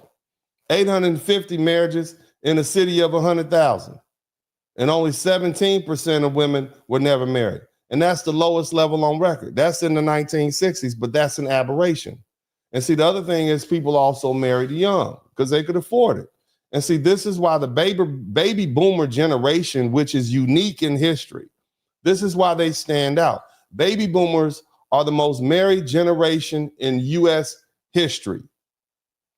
Okay? Because up to 96% of baby boomers were married at least once. They get divorced, and 67%, about 67% of baby boomers who divorce later, they get remarried. So they're a group of people that marry. So you can't compare to what you're doing right now in 2026 to these other people, because see, the baby boomers had a different situation than you have. All right. So whether we talking about initial marriages or as I call them, that starter marriage or that remarriage, they got married. In the 1960s, the marriage rates began to fall. Divorce increased. People waited longer to marry. Women gained more education and entered the workforce, and they had higher numbers. As a result, the shared marriage, the number of adults that started dropping. About 2010, only about 51 to 52% were married. And that's much lower than the 1960s, but it's returning back to the numbers it was before that artificial bump in the baby boomers. Okay? So U.S. marriage rates have generally declined over recent decades. It's kind of going back to where it was, but they saw a rebound after the pandemic. In 2022, you had basically 6.2% marriages per thousand, which is about 12 people in every thousand. You know, they got married. And in that year, in real terms, like I said, that's 62 marriages in a town of 10,000 and 620 marriages in a town of 100,000. And that rebound shows that marriage didn't disappear, but it did, but it also didn't return to the mid-centuries like the 1960s. And the long-term trends show that it's still showing you're looking at lower marriage rates overall. And what's this saying is that, you know, so when people romanticize this very short, unusual moment in American history, and you treat it like the norm. Okay, when people look back at the 1950s and the 1960s, they see high marriage rates and they assume that that meant that society was healthier and more stable or better. Somebody typed better in the chat room, but the numbers show that the period was an exception. Okay, that's not how America actually functioned. Before that period, like in the 1880s, marriage rates were already lower. And after that period started in the 1970s, and it's continued today, marriage rates went back down. And that tells us marriage didn't collapse. It simply returned to its historical baseline once the special economic conditions disappeared. And what are those? Okay, are y'all with me? What are those special economic positions? You're looking at the post-World War era, which was very unique. The U.S. had strong wages, and we had stable jobs for men, and we had cheap housing, and we had no global competition. Shout out to Mr. Jackson. I knew he was going to learn something. I'm giving you all kind of ammunition because they keep blaming all you young people for not getting married. You need to get married. You need to get married. That's your generation. You baby boomers got married. You had a different set of circumstances. All right, let me get back to the common situation. Look, the conditions have pushed marriage up temporarily after World War II, okay? Once women entered the workforce in large numbers, people married later, and divorced more, and more choices they had, marriage rates naturally declined. So when people say things were better back then because people were married, they're confusing cause and effect. People didn't become prosperous because they were married. They got married because the economy made it easy to do so at the moment in time. So in other words, people didn't get prosperous because they got married. People were prosperous and therefore they got married. Okay, so this nostalgia, in other words, all right, this nostalgia is misleading. People are comparing to today, 2026, to a one-time economic peak between 1945 and 1960, not to the broader sweep of American history. And when you look at the numbers across time, it becomes clear that that in the past, the past they're longing for, this making America great again thing, it was never a permanent reality. It was just a temporary bubble. Now, here's the thing. We get the marriage thing, right? I'm not against marriage. I'm 100% for marriage, but you got to look at it across the entirety of America. Now, here's some other stuff they say. You know what else they like to say? They like to say houses. Housing is a problem, right? Y'all can't afford houses. Back in the 50s, everybody had a house. So make America great again means having your own house. And see, this is one of the biggest things people complain about when they compare the 1950s to 2026. Because the house right now is about $400,000. Houses back then, you can get one for a couple of months' salary, $7,000, right? They say the homes were so cheap back then. And yes, you're right. The homes were cheaper. In every sense of the word, they were cheaper. But people don't get the full picture. And why were they so cheap? What are you actually getting? Because see, the truth is, in the 1950s, the houses were cheap partly because they were easy to build and they were fast, but they were also standard, right? Their standards were dramatically lower. The land was abundant. The government heavily subsidized housing for some people, not black people. You black people didn't get houses. White folk got houses, okay? So let's start with the houses and what they actually look like. The typical post-war home in 1950 was 900 square feet, family. 900 square feet. The entire family had to live in 900 square feet. You looking at 2 bedrooms, 1 bathroom, and 1 small living room and a tiny kitchen. No bonus rooms. You don't have an office. You will not be doing any YouTube broadcast from your 900 square foot home. You do not have that. You don't have any walk-in closets. You don't have a garage.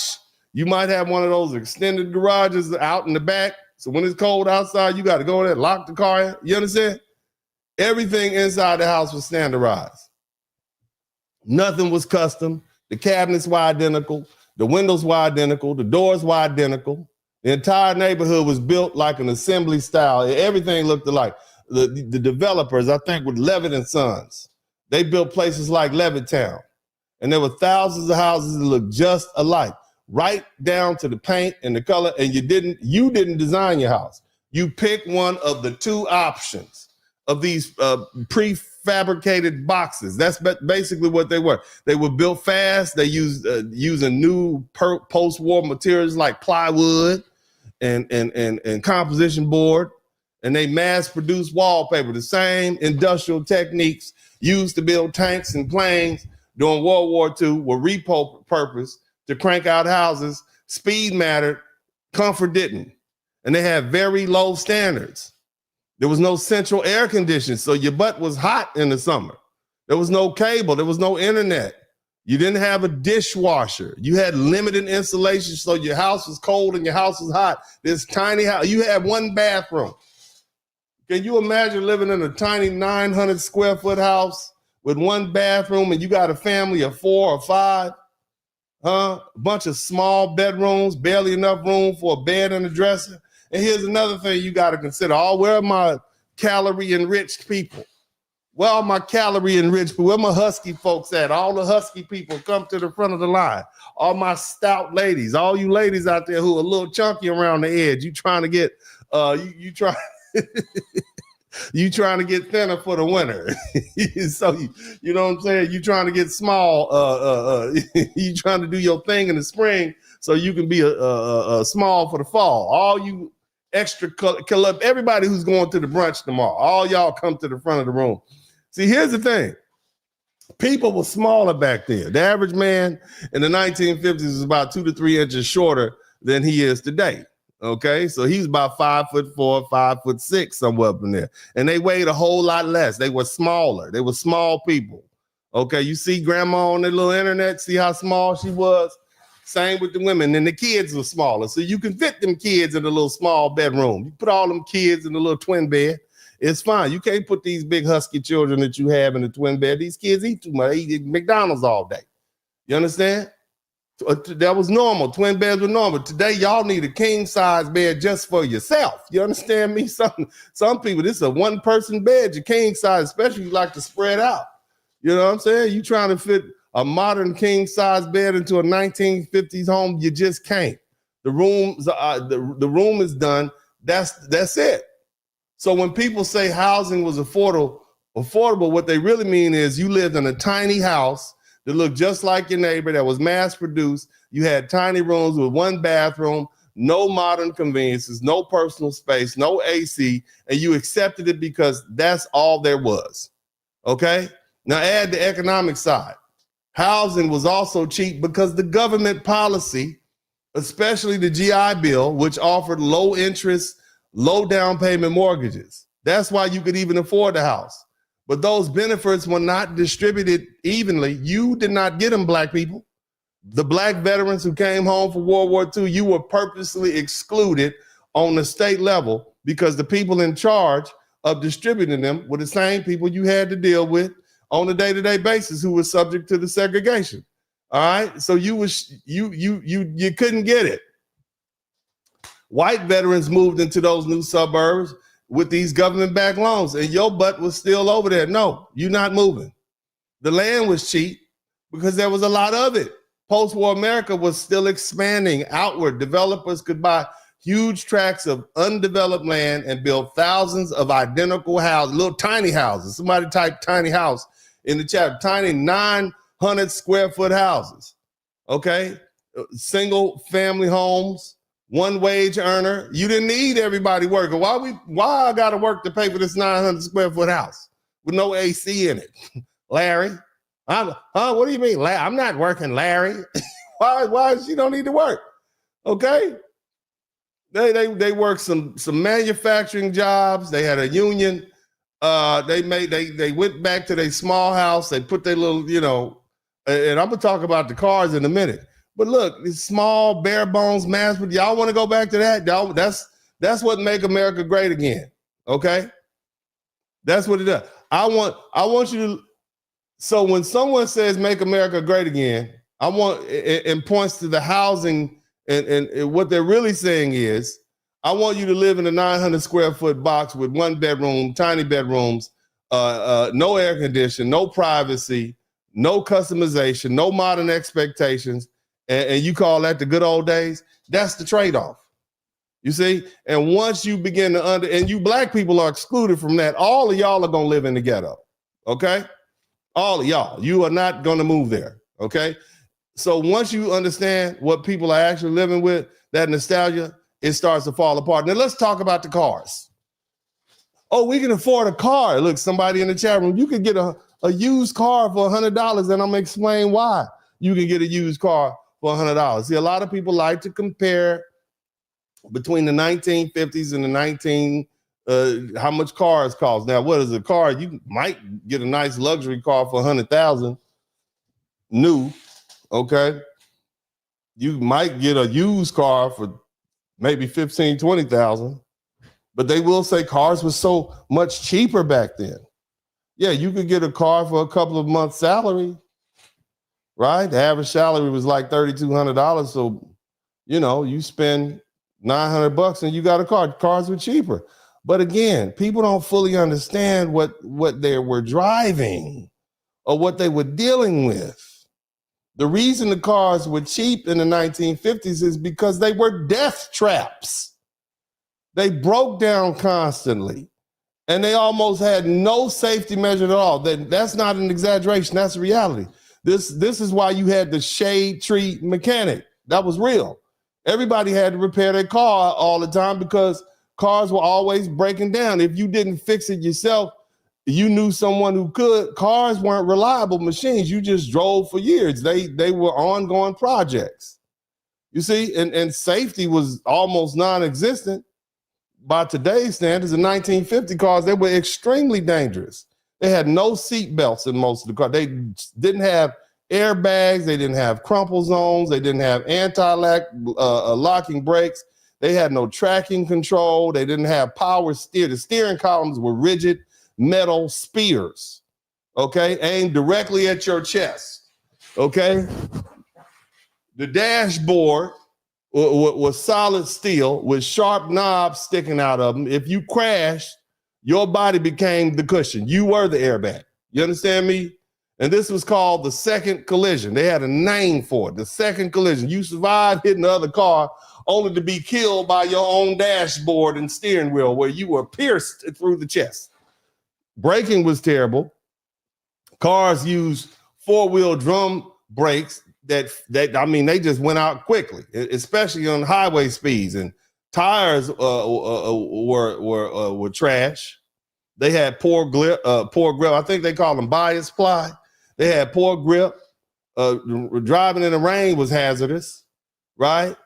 And handling was unpredictable. In heavy cars, didn't mean a safe car. They meant hard, unforgiving cars that transferred crash energy directly into your little fragile human body. You and your kids riding down the highway with no seatbelts on.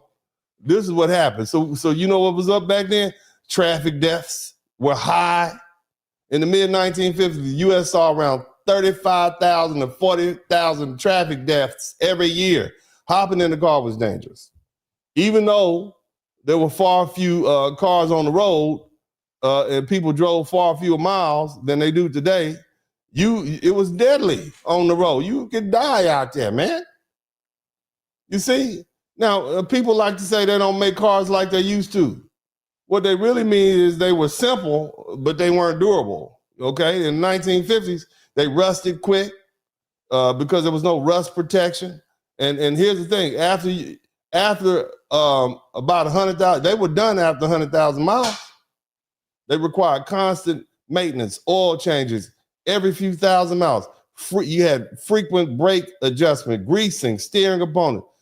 Steering components were jacked up. They were prone to stalling. They flooded, and a cold start probably. They had carburetors, so they couldn't start in the cold.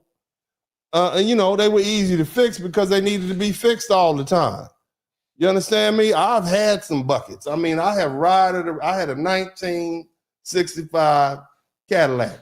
And I mean, I used to ride that car around, but once you get it started, you had to keep it driving, because if it stopped, then you got a problem. I had a 1971 Chevy Impala, and that was cool, you know, but it always had issues.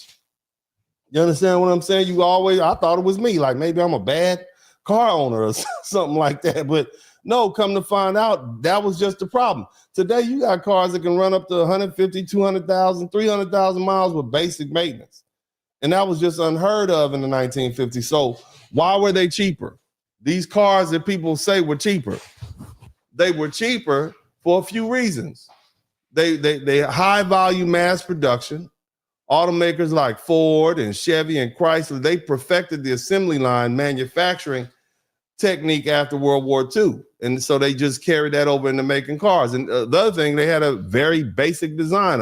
It was a standard car, came with almost nothing, right? You had some options. Things were considered basic, like seat belts and heaters. You didn't have a heater in your car. Turn signals, you didn't have people used to turn like that, you know, going straight or going right, going left. You see what I mean?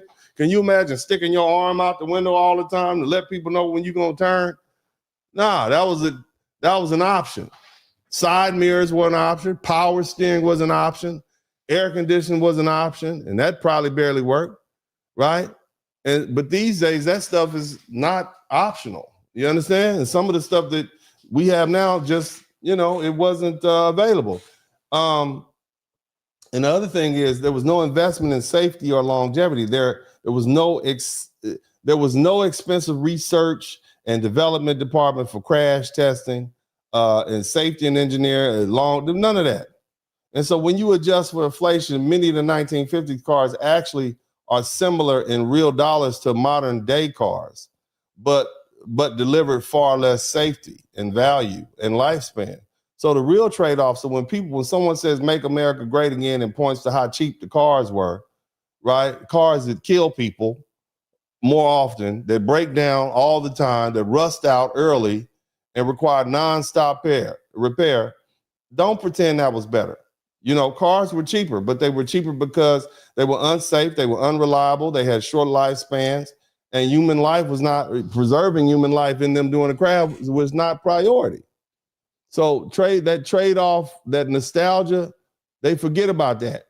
And once you understand that those cars really, what they really were, the romance disappears. Now let's move on to college. Are y'all still with me? Are y'all learning something? If you learn something, let me know. If you learn something, hit the #1 button. If you learn something, matter of fact, if you learn something, subscribe to the channel. Now, what about when they say, well, you know, college was cheaper in the 1950s? And that's true. College was cheap. But again, people don't know the whole story. College was cheap because the government paid for it.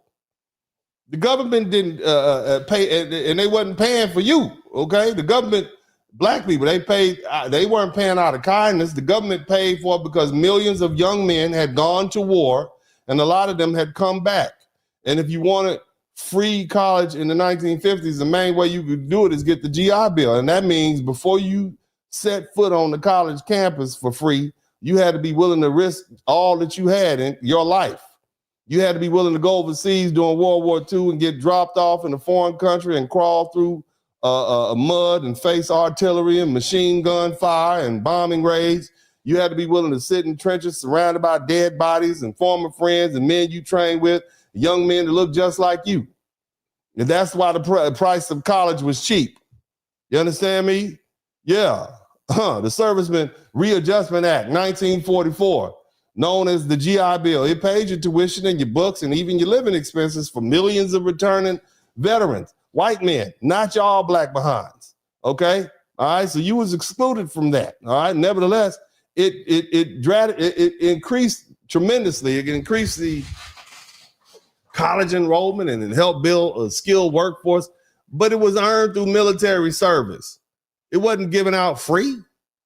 And even then, access wasn't equal. Black veterans they were denied oftentimes admission to universities or blocked by segregation and discrimination, especially in the South. So even the benefits of cheap college were unevenly distributed. And now beyond the GI Bill, college was cheap for other reasons. After World War II, the federal government poured massive amounts of money into these universities, especially for science and engineering and defense research. The Cold War made higher education a national security priority, and universities were treated like weapons factories, just like chalkboards inside of a tank. You understand? But states also played a huge role. See, public universities were heavily funded by state governments, and some systems like the California public university system were designed to be tuition free or nearly free. And the idea was educate the population and fuel economic growth.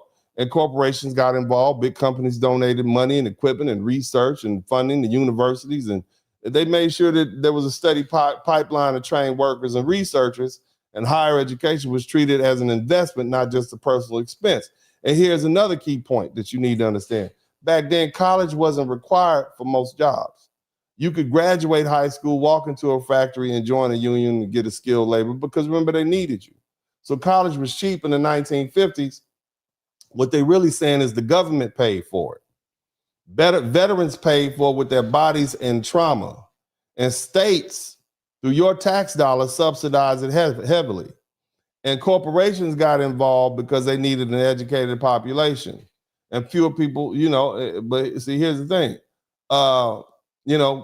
Higher education was treated like a public good, not a luxury. You understand? But if you want, here's the trade-off, family. Do you want to go to war? That's what you want to do?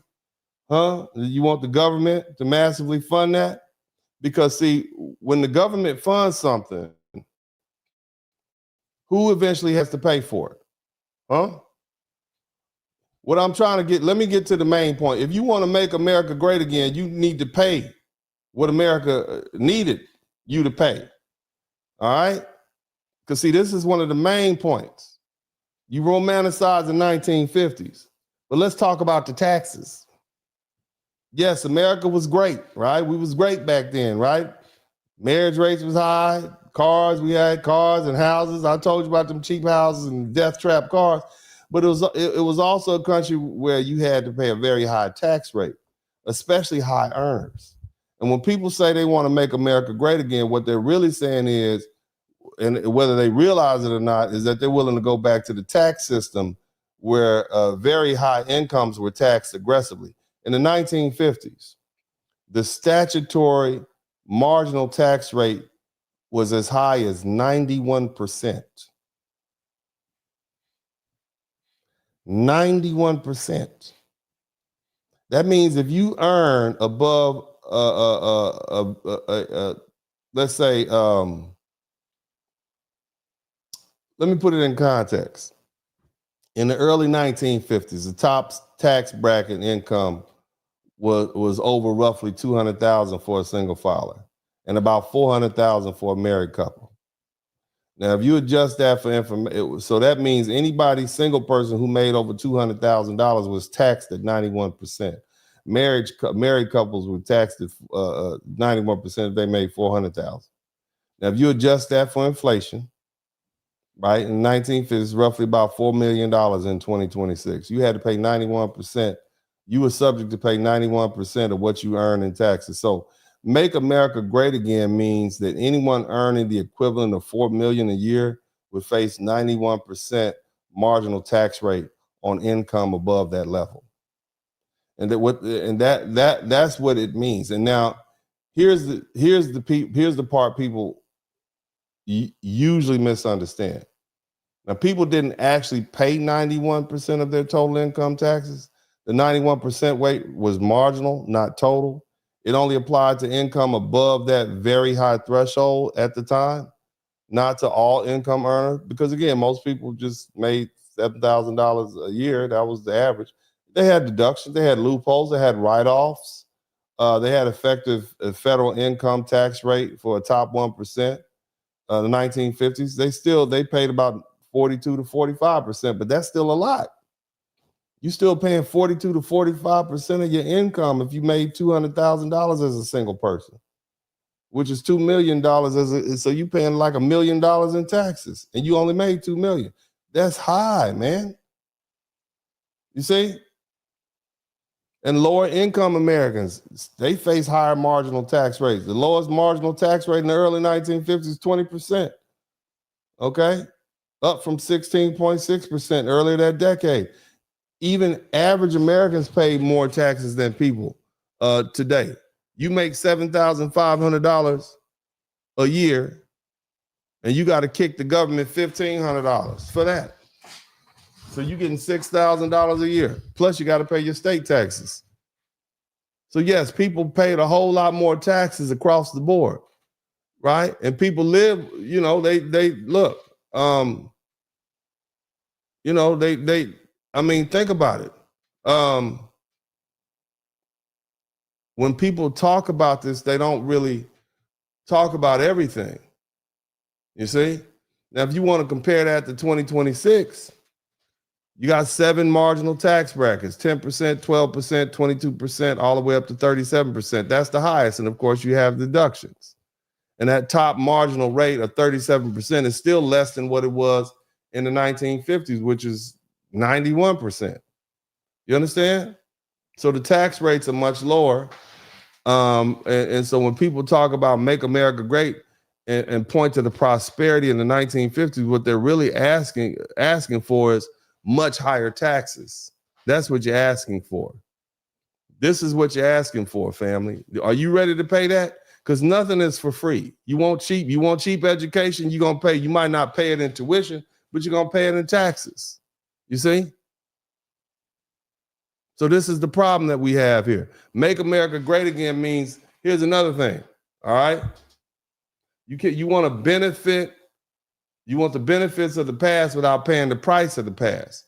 And the truth is, the 1950s in America was built on high taxes, not low ones. Now, let's also talk about the environment. And when I say the environment, I'm talking about the global environment. Okay, here's the part that people really don't want to deal with. And I want y'all to listen carefully because this is very important. And this is why that time period was an enigma and it should not be expected to return. America was great in the 1950s because the rest of the world was broke. Not only was it broke, it was flat broke. Europe was wrecked. We had bombed Japan. Most of Asia was trash and all their factories were destroyed. The cities were bombed out. The infrastructure was gone. You had whole countries just trying to feed themselves and keep the lights on.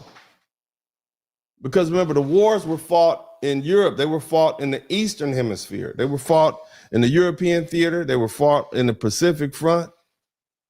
America didn't have those problems. The worst that happened to us was Pearl Harbor, and we had long since taken care of that.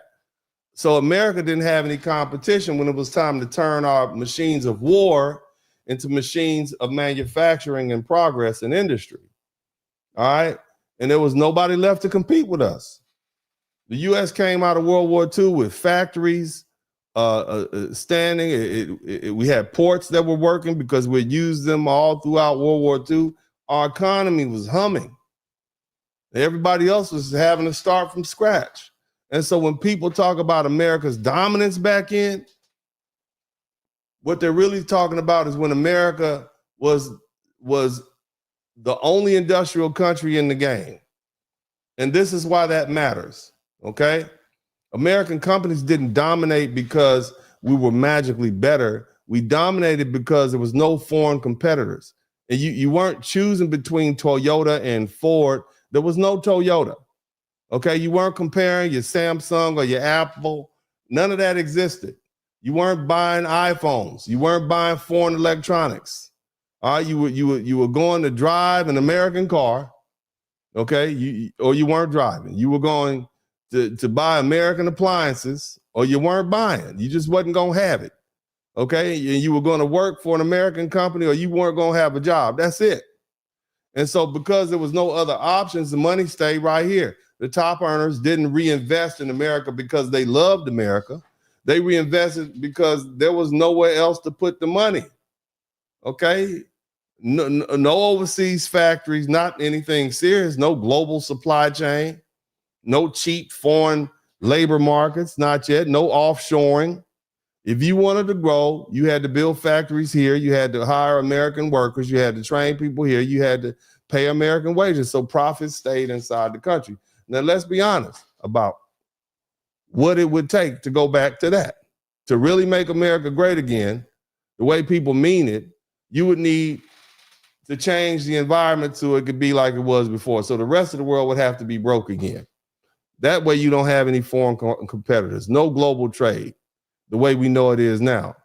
And American companies protected from competition because there was none. And the money will stay trapped in the US. In plain English, you need to send the rest of the world back to the Stone Age. And that comes with real consequences. No competition means fewer choices. You don't get tons of options. You get one. If you don't like it, oh well. Are y'all learning something? Because I don't see any chat room. I need the one buttons to be popping. Okay? That means innovation slows down because nobody's pushing anyone to be better. You have no competition. All right, that's like racing yourself on an open track. You don't have anybody to compare yourself to. There's no competitors. The prices stay high because you don't have any alternatives. And on top of that, the taxes go up because the government has to spend massive amounts of money on infrastructure and industry and defense and social programs to keep everything running. So when people say make America great again, what they're really asking for is less competition, fewer choices, higher taxes, restricted trade, and a system where America wins because everyone else is lost. And that version of greatness doesn't come from being the best, it comes from being the last one standing. Now, and unless someone is willing to say out loud that they want the rest of the world to be wiped out economically again, they're not really asking for the 1950s. They just want the benefits without admitting what actually took them to get there. Now, Black people, you all saw at the beginning of this broadcast, I had a whole bunch of people, young Black people especially, talking about, we were better off doing Jim Crow. Y'all heard that, right? And so I want you young people, you young Black folks to come to the front of the room. I want you to hear me, okay? I want you to hear what I'm saying.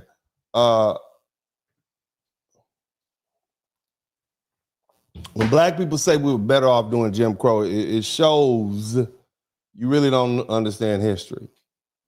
And that statement is not just wrong, it's disrespectful. It's a slap in the face to the Black men and the Black women who fought and who were shot and stabbed and beaten and imprisoned and unalived during segregation and before that. To say we were better off back then is an insult to every Black leader who put their life on the line. So we wouldn't have to live like that anymore. I'm going to introduce you to a concept I want you to understand, and I learned this the first time I read Thurgood Marshall's book, okay? And it says that separate is inherently unequal. And this is an argument that he used in Brown versus the Board of Education in his argument before the Supreme Court. And it's one that they had developed all the way up through the appellate court level. Separate is inherently unequal. And a lot of Black people try to clean it up and say, I don't mean segregation. I mean, we were better off when we had our own towns and our own businesses, our own banks. Y'all heard him say that, right? Did y'all hear him say that? You heard the young people say we were better off when we had, they don't even know, right? They don't even know. Most of these young people don't even live around Black people. But that's what they said. But here's the problem. That wasn't segregation. That was forced separation under violence. And the oppressor kept destroying it every time Black people built something too successful until they were satisfied. You see? You understand? People keep using segregation when what they really mean is self-determination. Segregation is not independence. Segregation is not sovereignty. Segregation is second-class citizenship enforced by law and violence. And you can't separate segregation from Jim Crow. Segregation is going to bring forth second-class citizenship. Segregation is going to bring about legalized humiliation. And separate, as I said, is inherently unequal. And so the moment Black people say that they want segregation back, what they're really saying, whether they realize it or not, is that they're willing to accept second-class citizenship again, and they are asking to go back to the 1950s. Now let's paint an honest picture of what that looks like. All right? And let's be clear about something, family. Segregation wasn't just the South. It was everywhere. The South by law, the North by practice. In the 1950s, the average Black American lived in a second-class citizen, surrounded by poverty. He was stressed out, fear, constant restriction, constantly told no, while watching white America enjoy this booming middle class that your tax dollars are paying for. In 1959, the official poverty rate for Black Americans was 55.1%. So let me tell you what that does. Every time you bring groceries home, you got to feed somebody else. People are constantly coming to your house asking you for sugar. Let me borrow some milk. Watch my kids. Let me loan $5. Give me a ride here. Give me a ride there. See, you can't have nothing. All right? More than half the Black people that were around you were poor, not struggling, not a little poor, real poverty. That means everybody around you was broke. And you know what attitude people have when they broke? Everybody around you was hungry. They didn't have food. Every other person, look, there are nights your kids go hungry when they go to bed. When winter comes, you got to choose between heating gas for the house and bus fare to get to work. Shoes get passed down for years until they fall apart. Clothes don't fit. But you wear them anyway. Poverty doesn't come quietly. It brings stress. It brings arguments. It brings resentment. It brings pressure. Why you think our people be so angry with each other? You see, ever talk to some of these old people? At some of these family reunions, y'all keep talking about going to the cookout. I don't want to go to the cookout with them people. They don't like each other. They grew up poor. You understand me? They grew up poor. They mad at each other. They had to sleep in them little 1950 houses. They were mad at their parents because their parents were poor. Why we poor? Why them other people rich and we poor? Why we don't have nothing? Constantly fighting with each other, sharing clothes, angry. That's why your aunties don't get along. Yeah, you might be married, but what does a marriage feel like if you are constantly under financial stress? You got these kids hungry, you hungry, woman looking at the man like you not even a real man. She might not say it, but that's what she's thinking. You can't get a job because you locked out. You all know that financial stress is one of the biggest drivers of domestic conflict. So you got a wife who's frustrated. You got a husband who's drinking and cheating because he doesn't have an outlet. And nobody has any money anywhere. Everybody trapped. And this is the strong Black family that we keep romanticizing from the 1950s. The average Black man work as hard or harder than the average white man. And he earned 50 to 60% of what the white worker earned. Same job, same work day. The white man gets $1,000, he gets $600. Same hours, same labor, often a better performance. So ask yourself, is this how you want to live? Because that's how they were living. And even if you did have a job, you were picking, you were agriculture, you were porter, which means you running and fetching. You were a laborer, which means your back hurts, your shoulders hurt, your wrists hurt, your knees hurt, your feet hurt.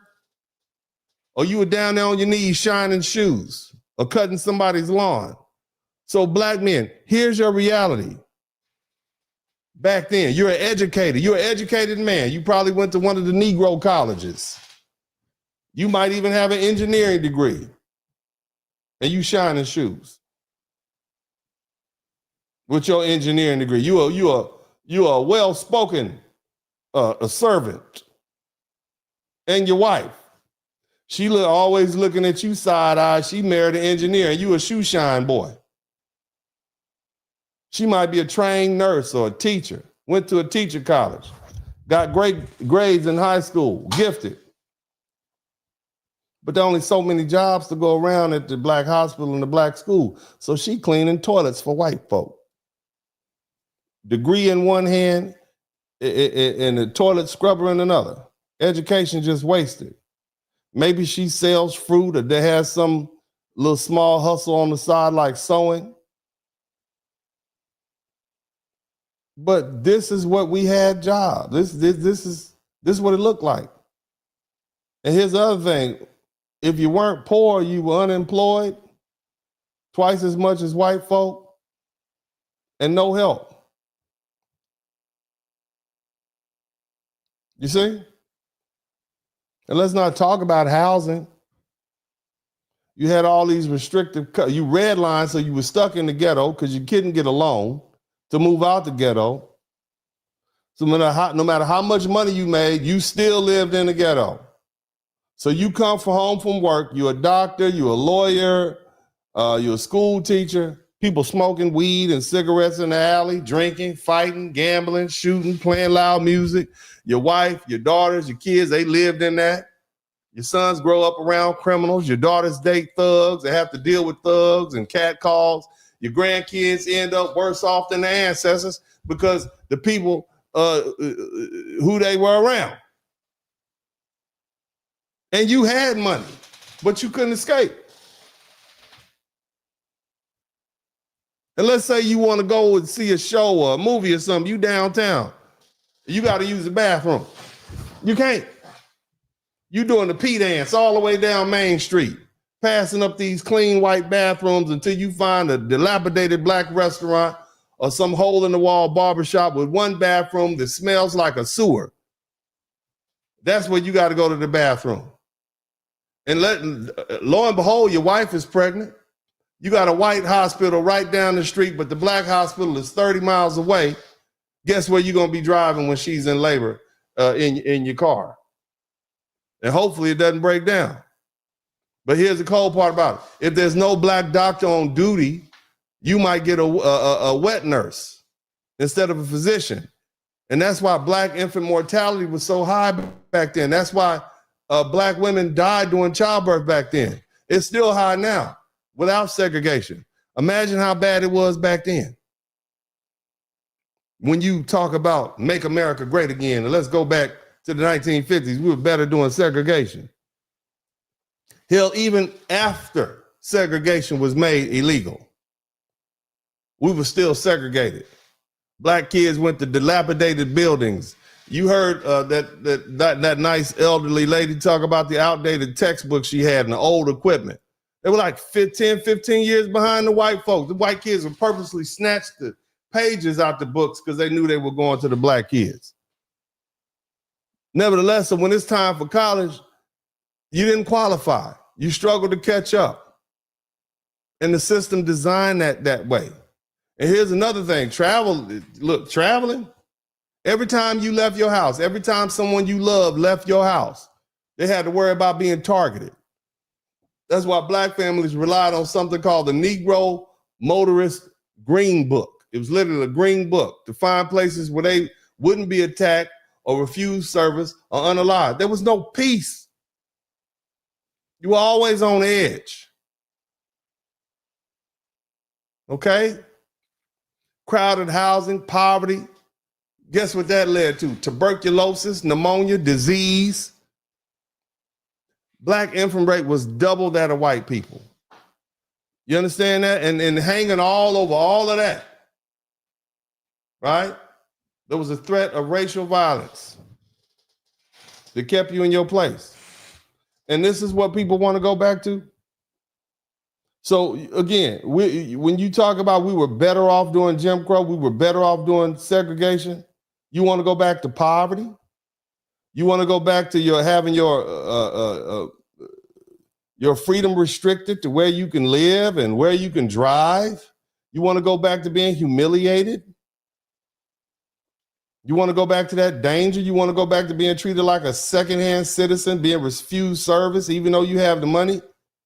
And whether you realize it or not, you're spitting on the sacrifices of people who fought so we wouldn't have to live like that ever again. And let me tell you something else, man. Here's the part that nobody seems to mention. During Jim Crow, Black people we were excluded from the public accommodations, right? You are aware of that, right? The whites only bathrooms, y'all know about that, right? Whites only bathroom, whites only water faucets and whatnot. But we still had to pay for them. Ain't that cool? We still had to pay for them. Our tax dollars, our federal and state tax dollars funded those white schools and funded those white hospitals and funded those white parks and those white neighborhoods and those white college educations and those white swimming pools, places where we were legally barred from using. You Black folks paid the same taxes, but you didn't get the same benefits. And you had no political power to stop it. You couldn't vote. You didn't elect the mayor. You didn't elect the city council. You didn't elect the judges. You didn't elect the sheriff. You didn't elect the tax collector. You didn't elect the congressman. You certainly didn't elect the president, but you paid for everything. See, segregation didn't just separate bathrooms and schools. It segregated the political system. Other people control your tax money, your hard-earned money that you went out and made. You got to still pay taxes, and you got to support the people who are keeping you segregated from things you're paying for. While your communities are left underfunded on purpose. They literally take the money that should be allotted for you from your tax dollars and give it to white folk. Even if you were one of the few Black people earning serious money, you were equally taxed and unequally treated. If you hit the top bracket, you were subject to pay 91% marginal tax rate. And yet you still lived as a second-class citizen with no representation. That is taxation without representation. That's the reason this country, that's the reason it popped off in 1776 in the first place.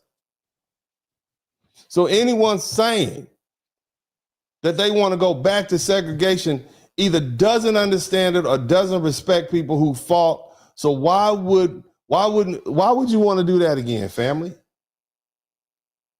Now again, let's go ahead and start wrapping this up, man. Let's go ahead and wrap this up, man. I need y'all to, because we started off talking about marriage, right? They said we were better off because we were married. That's where this conversation came from. We were better off married, that's what they say. The Charlie Kirk folk, they always throw Black people were better off. You were better because you had marriage. They don't say anything about the poverty. They don't say anything about how we were excluded, right? They trying to convince you Black folk that you were better off paying for living like we were living in the 1950s. Maybe white folk were doing good, but we were doing horrible. Okay? Let's just be mindful of that. I think I made that point. Now, when Black people say, or when people say Black people were better off during the 1950s because the marriage rates were high, that statement is wildly inaccurate and it's disrespectful because it ignores the poverty and the segregation and the dehumanization of second-class citizenship and the nonstop racial terror. To romanticize that period is to misunderstand what Black marriage actually was like.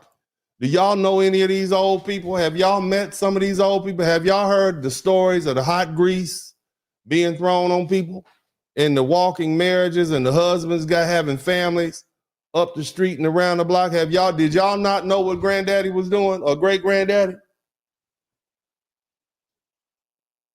Yes, black families existed, but it existed primarily as a survival unit, not as a prosperity unit. Black husbands and black wives were bonded together under extreme pressure, chronic poverty, job discrimination, housing discrimination, political exclusion, and constant racial threat. That wasn't stability. That was shared survival under siege. Black households earned far less than white households and had almost no accumulated wealth. And by the 1950s, over 55% of black people lived in poverty. And even before the census formally tracked race-based poverty, it was clear that the majority of black families, married families, were economically crushed. Lower income, restricted jobs, segregated housing, and zero political power meant marriage didn't equal security. It meant pooling scarcity. So when someone says we were better off back then, what they're really saying is that they prefer a time when black families were married because they had no other choice, not because life was good. That wasn't family strength born of opportunity. It was family strength forged in oppression. And confusing survival with success dishonors the reality of our ancestors and what they lived to. Stop romanticizing the past and deal with reality, family. Okay? That's what you got to do. Stop shout out to Sonia Jack. Stop romanticizing the past and deal with reality. Most people romanticize the past for one simple reason. They were too young and innocent and ignorant to understand what was going on around them. They were sheltered from the harsh realities of the world they were actually living in. Parents carried the stress. Parents absorbed the fear. Parents dealt with the bills and the taxes, the war, the instability, while children remember bike rides, cartoons, and feeling safe. You see it happening right now. And I'm talking to the young people. You got a lot of these Generation Zs looking back at 2014 like it was some golden era. Meanwhile, in 2014, the United States was up to its eyeballs in war. We were entering the 14th year of the 13th year of the Iraq war, still fighting in Afghanistan. Terrorism was at all-time high. We were just crawling out of one of the worst recessions in modern history, and parents were stressed, taxes were high, wages were stagnant, but kids remember music and social media, not having adult responsibilities, so they confuse childhood comfort with national prosperity. That's the same thing is happening with this 1950s thing, making America great again. People romanticizing an era that ignored the racial terror, the segregation, the poverty, the violence, the second-class citizenship. And some people are comfortable doing that because they tell themselves, maybe it wouldn't have been me. But that's a lie. Everybody's affected by that system, whether you admit it or not. Here's the truth. You're not going back. Your black behind is going to stay right here with me and we're going to move forward. And there's no need to keep looking behind you because you're not going there. Stay focused on the right here and the right now and make that the present the best it could be, because I guarantee you in 25 or 30 years from now, there'll be people romanticizing this moment right here, pretending 2026 was some magical time. And that's what people do. They escape into fantasy because they don't want to deal with the reality that's in front of them. That's called escapism. And it's the same reason people turn to dope. It's the same people overdrink. You get high, you feel good for a moment, and you come crashing down to the same reality you were trying to escape. Shout out to everybody who's popping shrooms and smoking weed right now. Excuse my language. But again, look, man, you know where you gonna come down and you're gonna be same worse off than you were before. Or unfortunately, some of y'all might wake up in the hospital if you're out there throwing back shots, or you might wake up in the hospital handcuffed to a bed. See? So let's grow up. Stop fantasizing about the 1950s. Stop chanting "Make America Great Again" when you don't even understand what that means. The people who lived in the 1950s would look at 2026 and tell you flat out, America was not great back then. Progress has happened. Things have changed. They did the best they could with what they had, and you have way more than they ever dreamed of. And yet you're whining and jealous of people who have far less.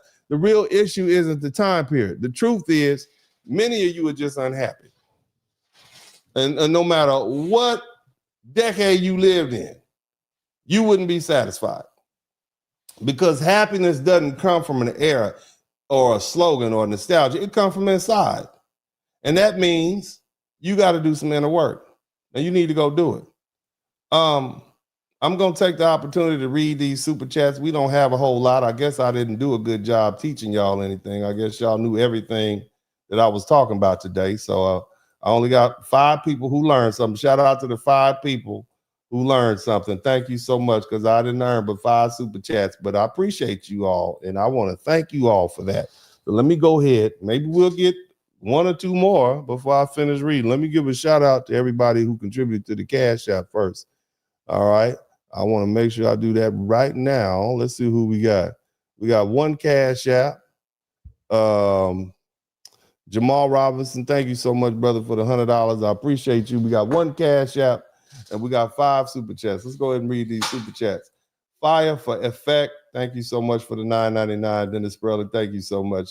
Appreciate you. That was me. I contributed. That crazy. I didn't think the Cash App was working. I had to contribute to myself. So really only got 4 super chats. Shout out to Downrange Segregation will bring Jim Crow 2.0 1,000. You sure right. L. Jackson, thank you for the $19.99. And also Sonia 9694. Them folks discriminated amongst skin to further divide. Thank you so much. I appreciate everybody who contributed to the super chat.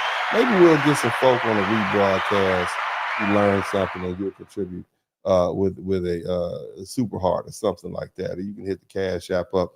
But anyway, family, we're not going to hold you up too much longer. Did y'all learn something? Really, though, I just need to know. Did you learn something? If you did learn something that you didn't know, hit the number 1 button. I just want to know, okay? If this is the type of broadcast you like, just let me know, okay? I felt like this was timely because I saw this whole, we were better off doing segregation, which is, you know, code word. That's the black version of Make America Great Again. That's all that it is. And I said, well, I need to address that. You know, I think it's important we address that. You know, did you learn something about the true history of marriage in America? You realize it went up and it's going back down to its baseline. Did y'all realize that? Huh? Did you guys see where I went with that? In 1880, wasn't that much, right? Not as much as it was in 1960. And then it went up and then it went down. Did you see that? So now the next time people say things are so much better way back when? How far back are you talking about? Because if you go back past the 1960s, it was pretty much the same as it is right now, the marriage rate. Marriage was not that common, right? Did you learn something on that? I mean, even if you don't, you ain't got to give me a dime. I'm just saying, you know, sometimes I'm being humorous with you all, and I appreciate the super chats, and I appreciate the Cash App, but it's more important for you to take this information and go hit folk upside the head with it, especially on the internet. The next time people say something like we were better off doing segregation, say that is just black speak for Make America Great Again. And then you ask them, but for who? Okay, because back that time, it wasn't great for us. Yes, we were married, but everybody was married more because people could afford to get married. And the reason they could afford to get married is because people had jobs. People had jobs because companies need people to manufacture things, because we were literally servicing the world because the rest of the world was smashed to crap. And then competition showed up in the 1960s and 70s, and then we had competition. So we had to lower less people got jobs. It's a very simple concept to understand. All right. And so as far as the marriage, great. And when you start looking into the meat of what was actually going on in the 1950s, how many of y'all want to live in a 900 square foot house? One of those cheap houses they had back in the 50s. How many of you all want to drive one of those buckets that they had back then where you can die in one of them? How many of y'all want to live like that? 900 square foot house, no walk-in closets, and a bucket with no air conditioning in the summer. This is what life was like. Huh? How many of you all want to pay up to 91% in taxes just because you got rich? How many of you all want to do that? Do you really want to do that? Do you really want to make America great again? You want the government to subsidize? You paying anyway. Money don't grow on trees. You're going to pay anyway. All right? So anyway, let's go ahead and wrap this thing up, man. I got a couple more things to say before I slide on up out of here. Look, what I guess really what I want to do, family, is I just kind of want to leave y'all with a warning. All right? And it's some old wisdom that I'm sure you've heard before, you know, some I raised off of. And basically, you know, white supremacists have always been good at giving black people exactly what they asked for. All right, whether we talk about the 1991 crime bill or 1994 crime bill, when we said we need to stop all this crime, and remember they did that? Joe Biden and Bill Clinton got together. They stopped crime all right, and they stopped black progress too. You see? They give us exactly what we asked for, and then they stand back while we suffer the consequences. History is full of examples where we begged for something and demanded something or romanticized something, only to realize too late that we should have never asked for that in the first place. You need to understand, when you say we were better off segregated, or you flirt with "Make America Great Again," you're doing the job. You're doing their work for them. You telling people who've never had your best interest at heart that you're willing to accept less rights and less power, less protection, and less dignity, as long as they wrap it in nostalgia and tell you a bedtime story about the past. Shout out to B Hunter, the spot. We got 6 super chats. If we can get to 10, that'll be a win. Okay? But you need to be careful what you ask for. Because if segregation comes back, it will not be the fake, cleaned up version you imagine in your head. It will not be black businesses and tight families and community pride. It will be straight up humiliation. It'll be political powerlessness.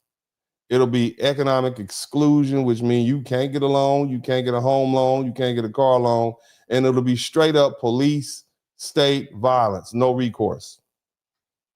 And once you get it, it's not going to be a reset button. It's not going to be an apology. It's not going to be an Uno reverse. It's not going to be an undo. It's not going to be a oops, we made a mistake.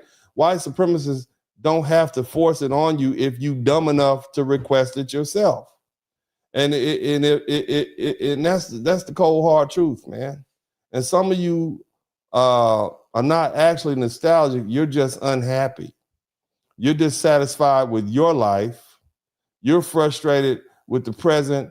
Instead of doing the hard work of fixing it or fixing what's in front of you, you want to escape into fantasy where responsibility disappears and someone else takes control. That's not history. That's avoidance. And sometimes when you get what you ask for, you realize too late that you never wanted it at all. So stop asking to go backwards. Stop glamorizing suffering. Stop disrespecting our people who fought so hard to get us out of that position to where we are now.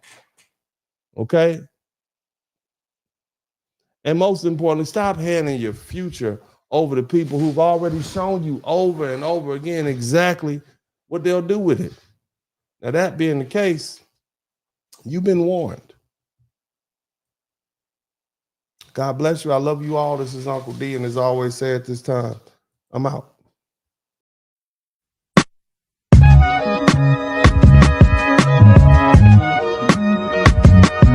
In the Spurling podcast, hit the like button, subscribe.